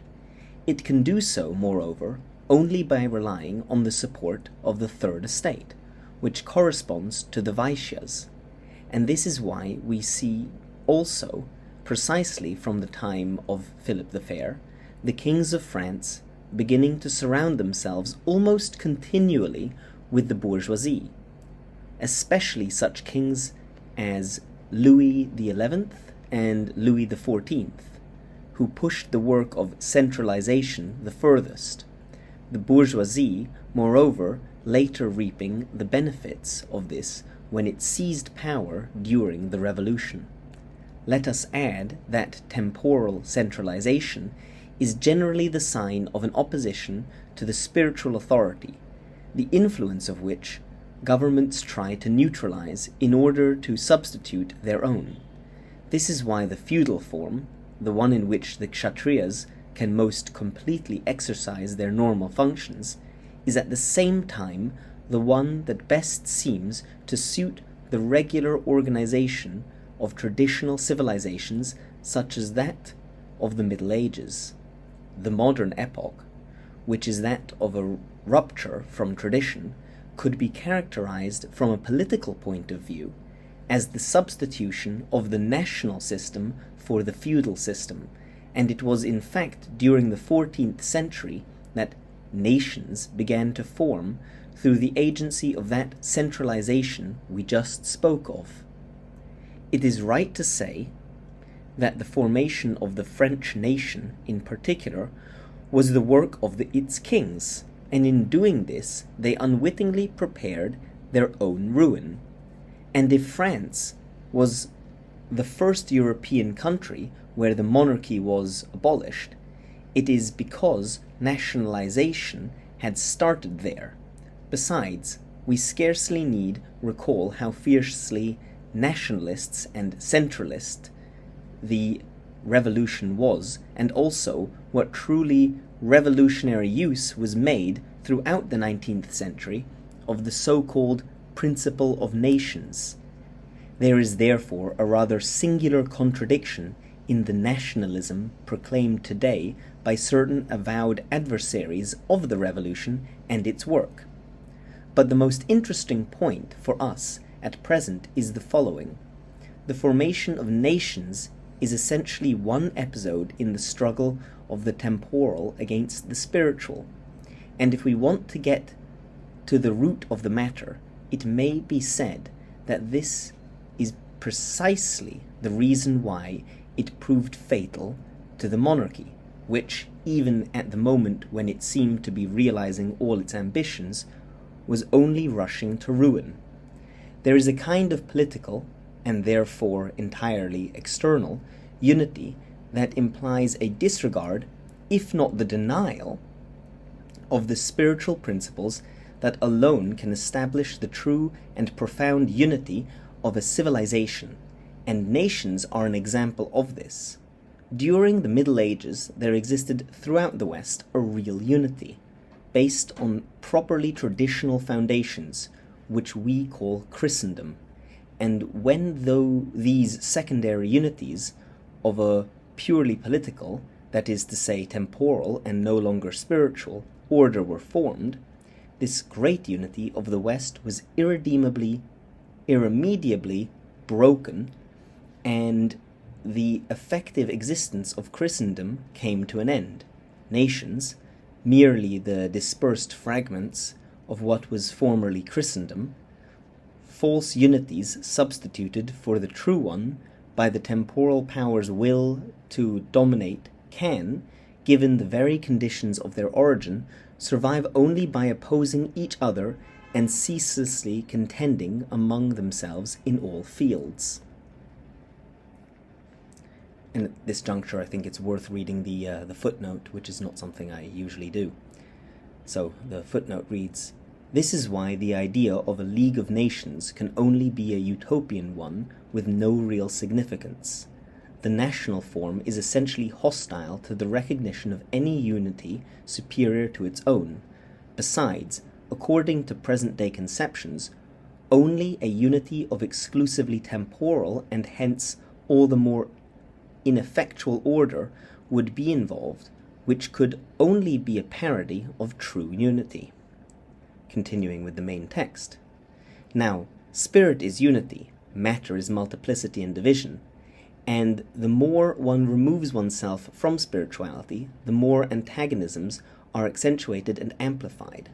No one can deny that the feudal wars, which were quite localized and subject moreover to restrictive regulation by the spiritual authority, were nothing compared to the national wars that have resulted following the Revolution and the Napoleonic Empire in armed nations, and we have seen in our own day new developments hardly reassuring of the future. On the other hand, the establishment of nations made possible actual attempts to subjugate the spiritual to the temporal, implying a complete reversal of the hierarchical relations between the two powers. The subjugation found its most definitive expression in the notion of a national church, that is, one subordinated to the state and confined within its limits. The very phrase state religion is a deliberate equivocation signifying fundamentally nothing else than that religion is used by the temporal government to ensure its own domination. It is religion reduced to no more than a mere factor of the social order. This idea of a national church first appeared in Protestant countries, or, to be more exact, it was perhaps above all to realize this idea that Protestantism was instigated, for it seems clear that Luther was hardly anything more, at least politically, than an instrument of the ambitions of certain German princes, and it is moreover quite likely that if the revolt against Rome had taken place without such support, its consequences would have been quite as negligible as those of many other short-lived incidents of dissent. The Reformation is the most visible symptom of the rupture of the spiritual unity of Christendom. But it is not what actually first began to rend the seamless robe, as Joseph de Maistre put it, for this rupture had long been a fait accompli, since, as we have already said, its beginnings can in fact be traced back 2 centuries earlier, and an analogous remark could be made about the Renaissance, which, by a not altogether fortuitous coincidence, came about at almost the same time as the Reformation, and only when the traditional knowledge of the Middle Ages had been almost entirely lost.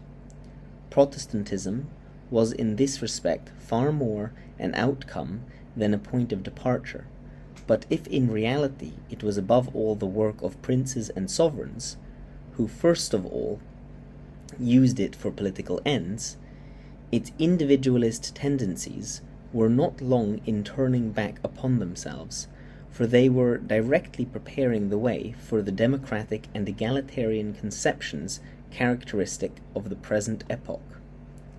However, as regards the question of the subjugation of religion to the state in the way we have indicated, it would be wrong to believe that examples outside of Protestantism cannot be found. If the Anglican schism of Henry VIII represents the most complete success in the creation of a national church, Gallicanism itself, the spirit of nationalism within the Roman Catholic Church in France, as conceived by Louis XIV, was in reality nothing else. If this latter movement had succeeded, the link with Rome would no doubt have continued to, at least in theory, but in practice its effects would have been annulled by the interposition of the political power, and the situation in France would not have been appreciably different from what it would be in England if the tendencies of the ritualistic faction of the Church of England were to prevail definitively. Under its various forms, Protestantism pushed things to extremes. But it was not only in countries where Protestantism established itself that royalty destroyed its own divine right. That is the sole foundation of its legitimacy and at the same time the only guarantee of its stability. For according to what we have shown, the French monarchy, without going so far as a clean break with the spiritual authority, acted in exactly the same way, though by more roundabout means, and it even seems quite clear that it was the first to take this path. Those of its partisans who consider this a kind of distinction scarcely realize the consequences that this attitude brought about, consequences that were inevitable. The truth is that, by virtue of this attitude, the monarchy unconsciously opened the way for the revolution, and this, by destroying it in turn, only went further in the direction of disorder to which the monarchy had begun to commit itself. Throughout the Western world, in fact, the bourgeoisie succeeded in grasping the power which the monarchy had first improperly shared with them, nor does it much matter whether the bourgeoisie subsequently abolished the monarchy, as in France, or allowed it to exist nominally, as in England and elsewhere, for both result in the triumph of the economic and its openly proclaimed supremacy. But as one sinks deeper into materiality, instability grows and changes take place more rapidly. Thus, the reign of the bourgeoisie will be relatively short-lived in comparison with the reign that preceded it. Furthermore, a usurpation calls forth usurpation. It is now the Shudras who follow the Vaishyas in aspiring for domination, such being precisely the significance of Bolshevism. We do not wish to formulate any forecast here, but it would not be very difficult to predict from the preceding remarks certainly the consequences for the future. If the lowest social elements came to power in one way or another, their reign will probably be the briefest of all, and it will mark the last phase of a given historical cycle, since it is not possible to descend any lower, and even if such an event were not to have wider implications, one may suppose that this phase will be at the very least, for the West, the end of the modern period. An historian conversant with the above-mentioned facts could no doubt develop these considerations almost indefinitely, searching out more particular details that would emphasize even more precisely what we principally want to show here, the too little known responsibility of the royal power for the origin of the whole modern disorder, the first deviation in the relations between the spiritual and the temporal which led inevitably to all the others. But this cannot be our role. We wish only to give some examples in order to shed light on a wider synthesis, and so we must be content to consider only the main trends of history and limit ourselves to the essential indications that stand out in the course of events. Chapter 8. The Terrestrial and Celestial Paradises. The political constitution of medieval Christendom was, as we have said, essentially feudal.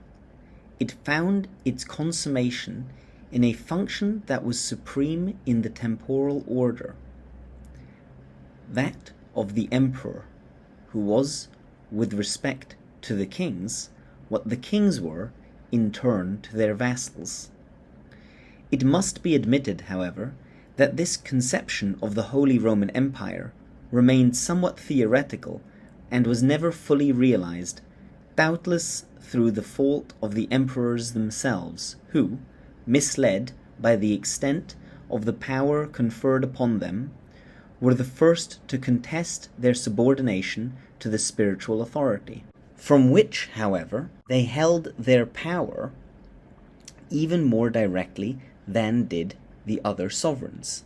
This came to be known later as the feud of the priesthood and the empire, and its diverse vicissitudes are well enough known that we need not recall them even summarily here, all the more so as the details are of little importance to our present purpose. What is more interesting is to understand what the emperor ought truly to have been, and also what could have provoked the error that led him to mistake his relative supremacy for an absolute supremacy. The distinction between the papacy and the empire originated in a way from a division of powers that in ancient Rome were united in a single person, since during that period the imperator was at the same time Pontifex Maximus. But we do not think that it is necessary in this special case to inquire how the union of the spiritual and the temporal is to be explained, for this would risk involving us in some rather complex considerations.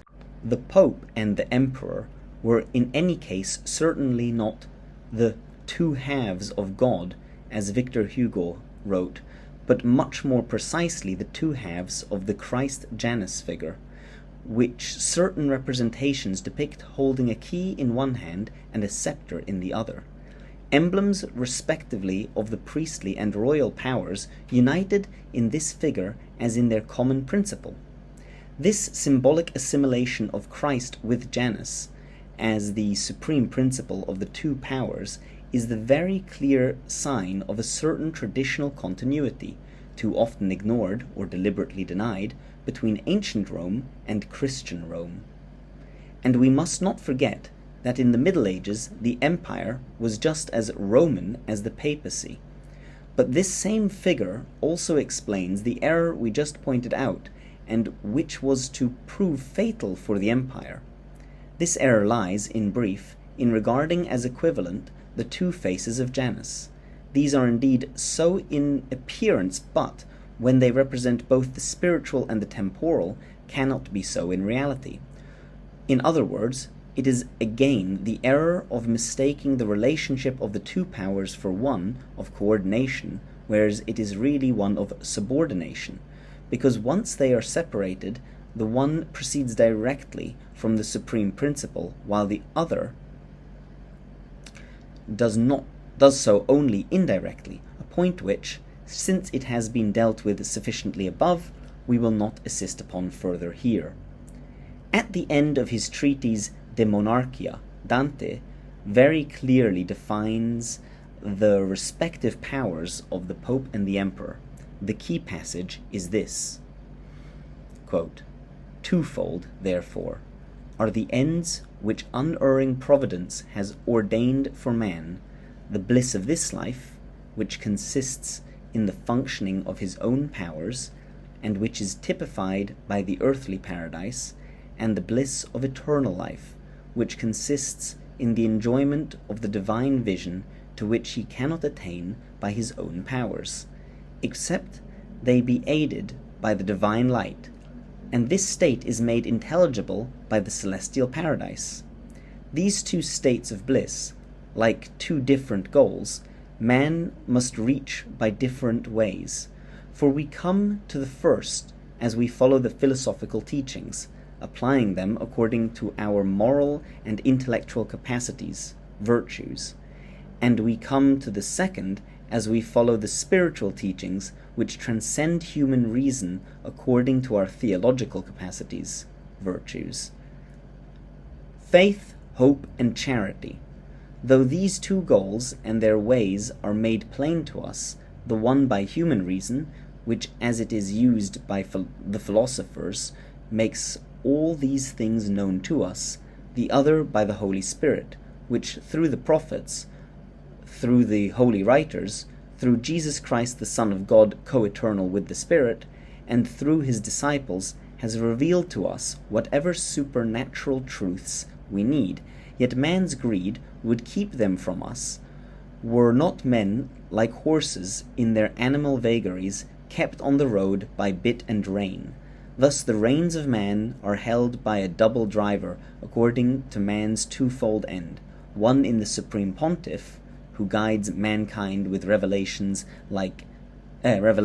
to life eternal, and the other is the Emperor, who guides mankind with philosophical instructions to temporal happiness. Since none, or very few, and these with difficulty, can reach this goal, unless a free mankind enjoys the tranquility of peace and the waves of distracting greed are stilled, this must be the constant aim of him who guides the globe and whom we call Roman Prince, in order that on this threshing floor of life mortals may exist free and in peace." End quote. This text calls for a number of explanations in order to be perfectly understood, for we cannot doubt that beneath a language doubly theological in appearance are concealed much deeper truths, conforming, moreover, to the habit of its author and of the initiatic organizations to which he belonged. On the other hand, let us note in passing, it is quite astonishing that the one who wrote these lines has sometimes been represented as an enemy of the papacy.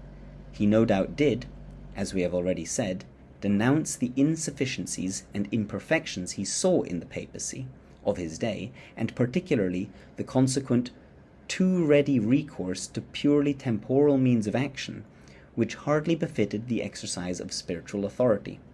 but he knew enough not to impute to the institution itself the defects of men who represented it temporally, something that modern individualism does not always know enough to do.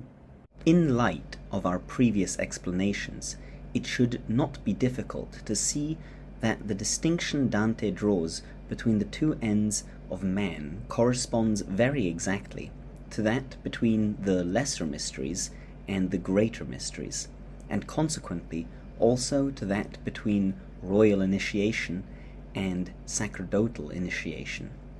The emperor presides over the lesser mysteries, which correspond to the terrestrial paradise, that is to say, the realization of the perfection of the human state. The sovereign pontiff presides over the greater mysteries, which concern the celestial paradise, that is, the realization of suprahuman states, joined thus to the human state by the pontific function, understood in its strictly etymological sense. Man as man can himself obviously gain only the first of these two ends, which can be called natural, whereas the second is properly speaking supernatural, since it lies beyond the manifested world.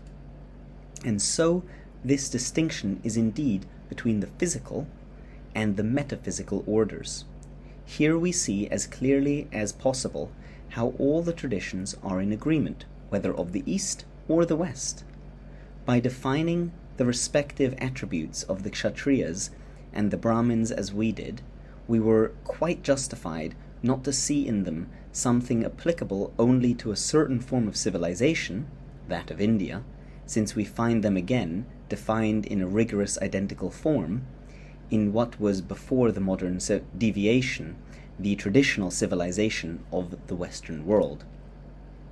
Dante thus assigns to the emperor and to the pope, respectively, the functions of leading mankind to the terrestrial paradise and to the celestial paradise, the first of these two functions being accomplished according to philosophy, with philosophical instructions to temporal happiness, and the second according to revelation, with revelations to life eternal, expressions that demand careful explanation. It goes without saying, of course, that philosophy cannot be understood here in its ordinary and profane sense, for if it were, it would be all too obviously incapable of playing the role assigned to it. To understand what is really involved, we must restore the word philosophy to its original significance as understood by the Pythagoreans, who were the first to use it. As we have indicated elsewhere, this word, which etymologically signifies love of wisdom, designates first of all a prior disposition required for attaining wisdom, and by a natural enough extension of its meaning, it can also designate the search arising from this disposition that will lead to true knowledge. So that philosophy is thus only a preliminary and preparatory stage, a step toward wisdom, just as the terrestrial paradise is a stage on the way to the celestial paradise. Understood thus, philosophy could be called human wisdom, because it comprises the sum of all knowledge that can be attained by the faculties of the human individual alone, faculties that Dante synthesizes as reason, for it is this that truly defines man as such. But this human wisdom, precisely because it is only human, is not true wisdom, which, identified with metaphysical knowledge, is essentially supra-rational, and thus also suprahuman.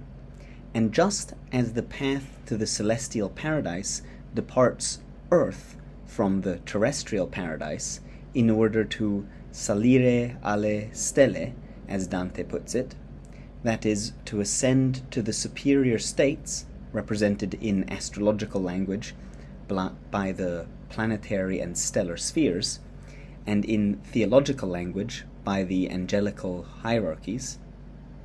So in the case of all knowledge that surpasses the human state, do the individual faculties become powerless, and other means become necessary. And it is precisely here that revelation intervenes, that is, a direct communication from the superior states, which is, as we have said, effectively established by the pontificate. This revelation is possible because of the existence of faculties transcendent with respect to the individual, and whatever may be the name one gives to them, whether one speaks, for example, of intellectual intuition or of inspiration, it is always essentially the same thing. The first of these two terms may prompt us to think in one sense of the angelic states, which in effect are identical with the supra-individual states of the being, and the second may evoke above all that action of the Holy Spirit to which Dante expressly alludes. One may also say that what is inward inspiration to the one who receives it directly becomes outward revelation to the human collectivity for which it serves as the medium of transmission insofar as this is possible, that is to say, within the limits of the expressible. We are, naturally, only summing up concisely and thus in perhaps too simplified a way matters that would be quite complex if they were fully developed, and that would moreover lead us far from our subject. In any case, what has been said suffices for our present purpose.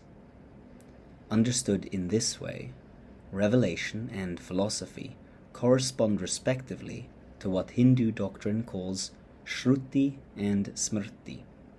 Here again, it should be noted that we speak of correspondence and not of identity. The difference of traditional forms implies a real distinction between the points of view from which things are here envisaged. Shruti, which includes all the Vedic texts, is the fruit of direct inspiration, while Smriti includes all the consequences and diverse applications to be drawn from them by reflection. Their relationship is in certain respects that of intuitive knowledge to discursive knowledge, and indeed, of these two modes of knowledge, the first is superhuman and the second strictly human. Just as the domain of revelation is attributed to the papacy, and that of philosophy to the empire, so also Shruti concerns the Brahmins more directly, the study of the Veda being their principal occupation, whereas Smriti, including the Dharma Shastra or the Book of Law, that is to say, the social application of the doctrine, concerns the Kshatriyas, for whom most of the books dealing with their application are especially intended. Shruti is the principle from which all the rest of the doctrines derives, and knowledge of it, implying that of the superior state, constitutes the greater mysteries. Knowledge of Smriti, on the other hand, that is, of applications to the world of man, understanding by this the integral human state considered in the full amplitude of its possibilities, constitutes the lesser mysteries.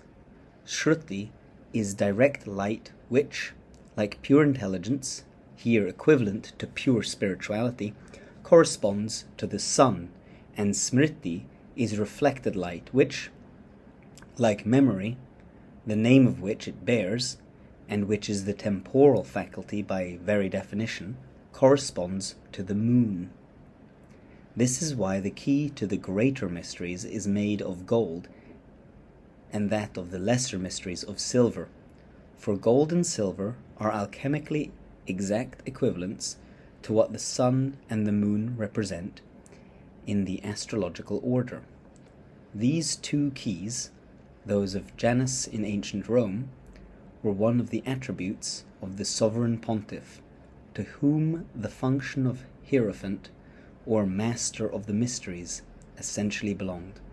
Along with the very title Pontifex Maximus, they have remained among the principal emblems of the papacy, and the words of the Gospel concerning the power of the keys, as moreover for many other points, fully confirm the primordial tradition. We can now understand even more completely than before why these two keys are at the same time those of spiritual and temporal power. The relationship between these two powers may be expressed by saying that the Pope must keep for himself the golden key to the celestial paradise and entrust to the Emperor the silver key to the terrestrial paradise. And as we just saw, the symbolism of this second key is sometimes replaced by that of the scepter, the insignia belonging more particularly to royalty. In the preceding reflections, there is one point to which we must draw further attention in order to avoid even the appearance of a contradiction.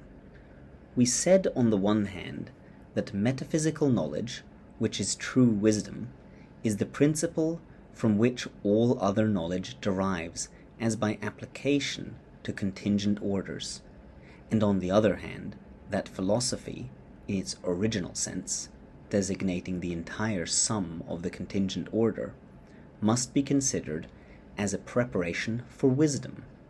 So then, how can these two things be reconciled? We have already explained this in another study, in connection with the double role of the traditional sciences.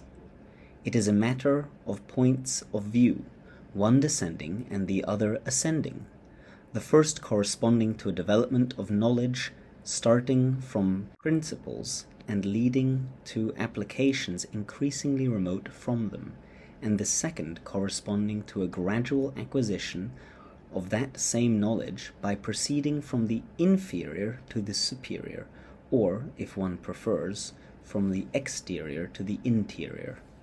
The latter point of view corresponds then to the path by which men can be led to knowledge in a gradual manner corresponding to their intellectual capacities, and it is thus that they are led first to the terrestrial paradise and then to the celestial paradise.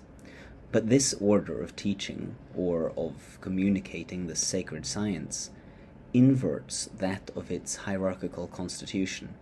Indeed, all knowledge that truly has the character of sacred science, and of whatever order it may be, can only be validly established by those who fully possess principial knowledge, and who by this very fact are alone qualified to realize, in conformity with the strictest traditional orthodoxy, all the adaptations required by circumstances of time and place. This is why these adaptations, if accomplished in a regular fashion, are necessarily the work of the priesthood, to whom principial knowledge belongs by definition, and this is also why the priesthood alone can legitimately confer royal initiation, by communicating the knowledge that constitutes it. One sees also that these two keys, considered as those of knowledge of the metaphysical and of the physical orders, really both belong to the sacerdotal authority, and that it is only by delegation, so to speak, that the second is entrusted to the holders of the royal power. In fact, when physical knowledge is separated from its transcendent principle, it loses its primary raison d'être and is not long in becoming heterodox. And so it is then, as we have explained, that naturalistic tendencies appear, a result of the adulteration of traditional sciences by the rebel kshatriyas. This is already a step on the way to profane science, which will be the special work of inferior castes, and the sign of their domination in the intellectual order. If, in such a case, one can still speak of intellectuality at all. Here again, as in the political order, the revolt of the kshatriyas prepares the way for that of the Vaishyas and the Shudras, and so, from one stage to another, we descend at last to the lowest kind of utilitarianism, the negation of all disinterested knowledge, even of the lowest rank, and of all reality beyond the perceptible domain. This is precisely what one witnesses in our own time, where the Western world has nearly arrived at the final stage of its descent, which, like the fall of heavy bodies, keeps accelerating. There is another point in the text of De Monarchia that we have not yet elucidated, and which is no less worthy of our attention than what we have thus far considered. It is the allusion to navigation made in the last sentence, using a symbolism that Dante moreover frequently employs.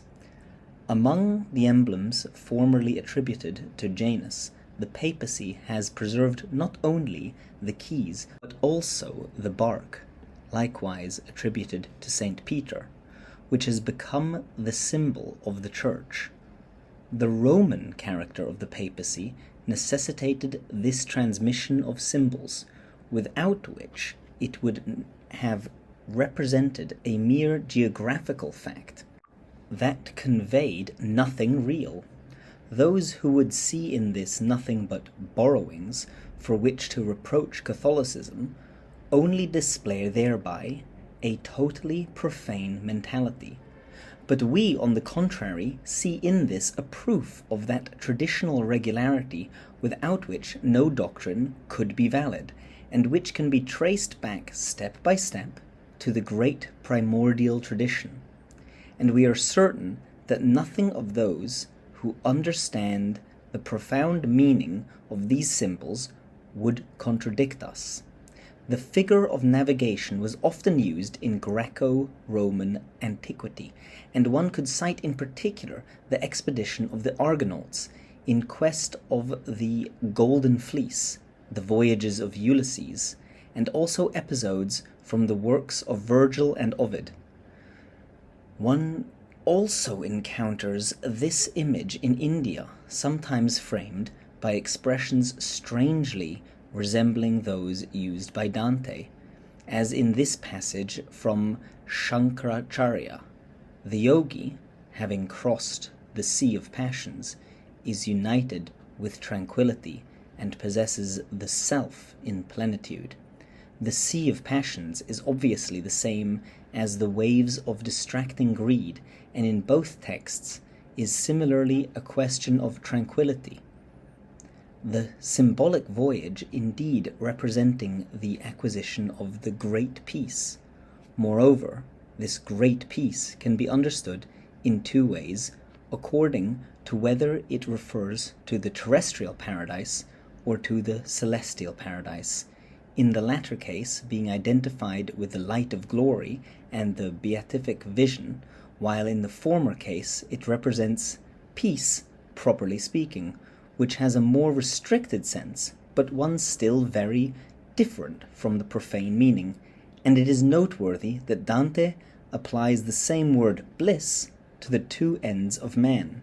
The bark of Saint Peter is to convey men to the celestial paradise. But if the role of the Roman prince, that is the emperor, is to lead them to the terrestrial paradise, then this also implies a voyage. This is why the Holy Land of the various traditions, which is none other than that terrestrial paradise, is often represented by an island.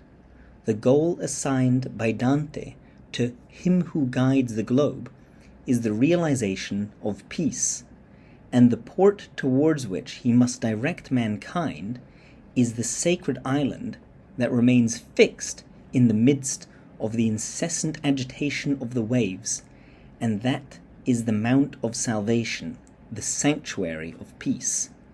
We now bring our explanations of this symbolism to a close, feeling that its comprehensions should no longer represent any difficulties.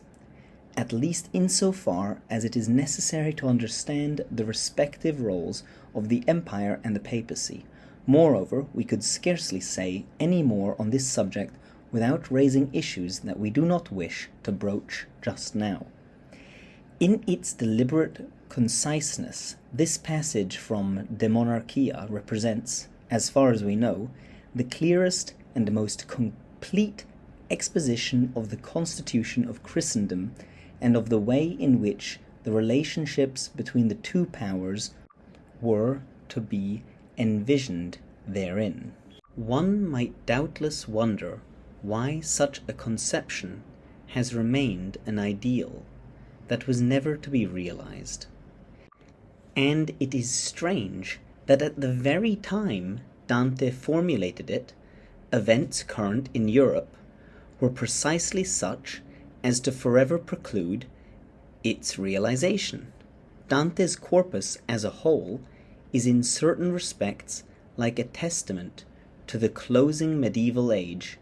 It shows what the Western world would have been had it not broken from its tradition. But that the modern deviation did take place shows that this world really did not contain such possibilities, or at least that they were no more than the privilege of an already restricted elite that doubtless realized them to its own benefit, though without being able to pass them on to be reflected in the social organization. At this point, we reach the moment in history when the darkest period of the Dark Age was to begin, characterized in all orders by the development of the most inferior possibilities. And this development, ever advancing in the direction of change and multiplicity, was inevitably to result in what we see around us today. From the social point of view, as from all others, instability is, as it were, at its maximum. Disorder and confusion are everywhere, and humanity has surely never been further from the terrestrial paradise and from primordial spirituality. Must we conclude that this alienation is final, that no stable and legitimate temporal power will ever again rule the earth, that all spiritual authority will disappear from this world, and that darkness, spreading from west to east, will forever hide the light of truth from men's eyes? If such were our conclusion, we would certainly not have written these pages any more than we would have written any of our other works, for on such an hypothesis the effort entailed would have been futile. Our remaining task is to say why we do not think this is so. Chapter 9. The Immutable Law. The teachings of all traditional doctrines are, as we have seen, unanimous in affirming the supremacy of the spiritual over the temporal, and in considering as normal and legitimate only that social organization in which this supremacy is recognized and expressed in the relations between the two powers corresponding to these two domains. Moreover, history clearly shows that misunderstanding of this hierarchical order always and everywhere brings about the same consequences: social imbalance, confusion of functions, domination by progressively more inferior elements, and also intellectual degeneration, forgetfulness of the transcendent principles coming first, followed as one descent follows another, by the negation of all true knowledge. It should be noted, however, that this doctrine, which allows us to foresee that things must inevitably happen this way, does not in and of itself need such a posteriori confirmation. Nonetheless, we feel it necessary to stress the point because, as our contemporaries are particularly sensitive to facts because of their own tendencies and mental habits, there is enough here to stimulate them to reflect seriously and perhaps, above all, to lead them to recognize the truth of this doctrine. If that truth were recognized even by a small number, it would still be a result of considerable importance, for it is only in this way that a change of orientation leading to a restoration of the normal order can begin, and that restoration, whatever may be its means and modalities, will necessarily take place sooner or later, a point to which we now turn. We have said that the temporal order concerns the world of action and change. Now change, not having in itself its sufficient reason, must receive its law from a superior principle, by which alone it is integrated within the universal order. If, on the contrary, it tries to be independent of all superior principles, it is no longer anything but disorder pure and simple. Disorder is fundamentally the same thing as disequilibrium, and in the human domain it manifests itself through what is called injustice, for there is an identity between the notions of justice, order, equilibrium, and harmony, or, to be more precise, these are only diverse aspects of one and the same thing, envisaged in different and multiple ways according to the domains to which they apply.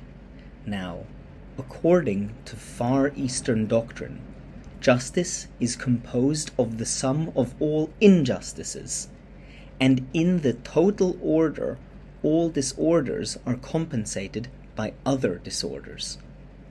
This is why the revolution that overthrows the monarchy is both the logical result and the punishment. That is to say, the balancing compensation of the prior revolt of the same monarchy against the spiritual authority. Law is repudiated from the moment one denies the very principle from which it emanates, but the deniers could not really suppress it, and so it recoils upon them. Thus does disorder finally return again to order, against which nothing can stand except in appearance and in an altogether illusory way. Some will no doubt object that the revolution, by which the power of the inferior caste was substituted for that of the Kshatriyas, was only a worsening of that disorder, and this is certainly true if one considers only the immediate results. But it is precisely that worsening which prevents disorder from continuing indefinitely. If the temporal power did not lose its stability by the very fact that it ignored its subordination to the spiritual authority, there would be no reason for disorder to cease once it is introduced into the social organization. But to speak of the stability of disorder amounts to a contradiction in terms, for disorder is nothing but change reduced to itself, so to speak, and this would be tantamount to a certain immobility in movement. When disorder is accentuated, movement is accelerated, for one more step is taken in the direction of pure change and of instantaneity. This is why, as we were saying earlier, the more inferior are the prevailing social elements, the less durable is their domination. For like everything that has only a negative existence, disorder destroys itself. It is in its very excess that the remedy for the most desperate cases is found, for the increasing rapidity of change will necessarily have a limit, and today are not many beginning to feel more or less confusedly that things cannot continue on their present course indefinitely. Even if, in the present state of the world, a rectification is no longer possible without a catastrophe, is that sufficient reason not to envisage it despite everything? And if we refuse to do so, would that not again be a way of forgetting the immutable principles, which are beyond all the vicissitudes of the temporal, and which consequently nothing could affect? We said earlier that humanity has never been so removed from the terrestrial paradise as it is at present. One must not forget, however, that the end of a cycle coincides with the beginning of another cycle.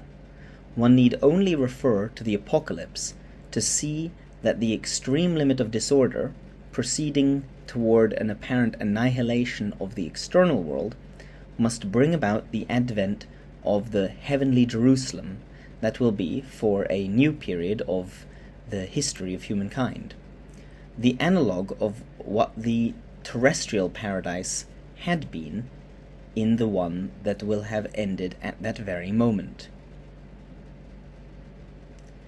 The identity of the characteristics of the modern epoch with those indicated in the traditional doctrines for the final phases of the Kali Yuga allow us to imagine without too much implausibility that this eventuality may not lie very far off, and this would most assuredly be the complete triumph of the spiritual after the present period of obscuration. If such predictions seem too daring, as they may indeed be to those who do not possess sufficient traditional data to support them, one can at least call to mind the examples of the past, which clearly show that all things depending only on the contingent and transitory inevitably pass away, and that disorder always disappears, and order is finally restored, so that, even if disorder sometimes seems to prevail, its triumph can only be a passing one, and the greater the disorder has been, the more ephemeral will the triumph be. Such will doubtless be the case sooner or later, and perhaps sooner than one might expect, in the Western world, where in all domains disorder has gone further than anywhere else before. But here also it is better to await the end, and even if this disorder were to spread for a time all over the earth, as there are some grounds to fear, we would not modify our conclusions, for it would only confirm the predictions we have just made regarding the end of an historical cycle, although in this case the restoration of order would have to operate on a much vaster scale than in all the known examples.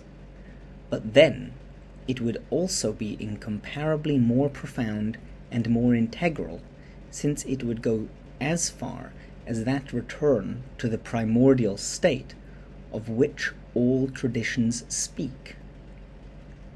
Besides, when we place ourselves, as we are now doing, at the point of view of spiritual realities, we can wait without anxiety as long as necessary, for as we have said, this is the domain of the immutable and eternal.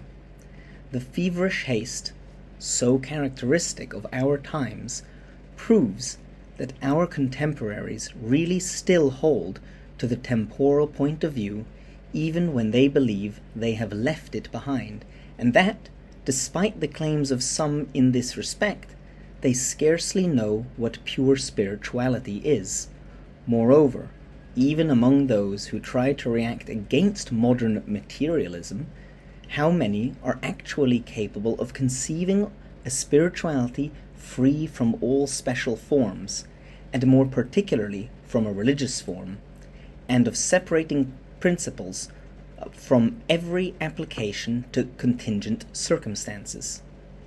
Among those who pose as defenders of spiritual authority, how many have even an inkling of what this spiritual authority can be in its pure state? How many truly realize what its essential functions are, and do not stop short at outward appearances? Where everything is reduced to mere questions of rights, the profound reasons for which remain moreover totally misunderstood, and even of jurisprudence, which is quite a temporal thing. Among those who would attempt to restore intellectuality, how many do not debase it to the level of a simple philosophy, understood this time in the usual and profane sense of the word? And who understands that, in their essence and in their profound reality, intellectuality and spirituality are absolutely one and the same thing under two different names? Among those who, in spite of all, have kept something of the traditional spirit, and we address them because they are the only ones whose thought could have any value in our eyes, how many envisage the truth for its own sake, in a totally disinterested way, independent of every sentimental preoccupation, of every party or ideological passion, of all concern for domination or proselytism? Among those who understand that it is necessary above all to denounce the vanity of democratic and egalitarian illusions in order to escape the social chaos in which the Western world is foundering, how many have a notion of true hierarchy based essentially on the differences inherent in the very nature of human beings and on the degrees of knowledge to which they have effectively attained? Among those who declare themselves adversaries of individualism, how many are conscious of a reality that transcends the individual? If we ask such questions as these, it is because they will permit all those who truly wish to reflect on them to find the explanation for the futility of certain efforts, despite the undoubtedly excellent intentions animating those who undertake them, and also for all the confusions and misunderstandings we referred to in the first pages of this book. However, as long as a regularly constituted spiritual authority continues to subsist, even though it be unacknowledged by almost all, including its own representatives, and reduced to no more than a shadow of itself, this authority will always prove the better part, and this can never be taken away from it because it contains something higher than purely human possibilities. Even weakened or dormant, this part still incarnates the one thing needful, the only thing that does not pass away. Patiens quia aeterna, patient because eternal, is sometimes said of spiritual authority, and rightly so. Not, of course, that any of the external forms it may assume will be eternal, for every form is only contingent and transitory, but because in itself, in its true essence, it partakes of the eternity and the immutability of the principles. And this is why, in all conflicts that pit temporal power against spiritual authority, one can rest assured that, whatever the appearances may be, it is always the latter that will have the last word. If you value my work, I'd be most grateful if you would like, subscribe, leave a comment, and share this video with anyone you think might be interested. If you would like to support me in working on this project, I'd be deeply thankful if you would consider becoming a regular supporter through Patreon or making a one-time donation through Ko-fi, links in the description.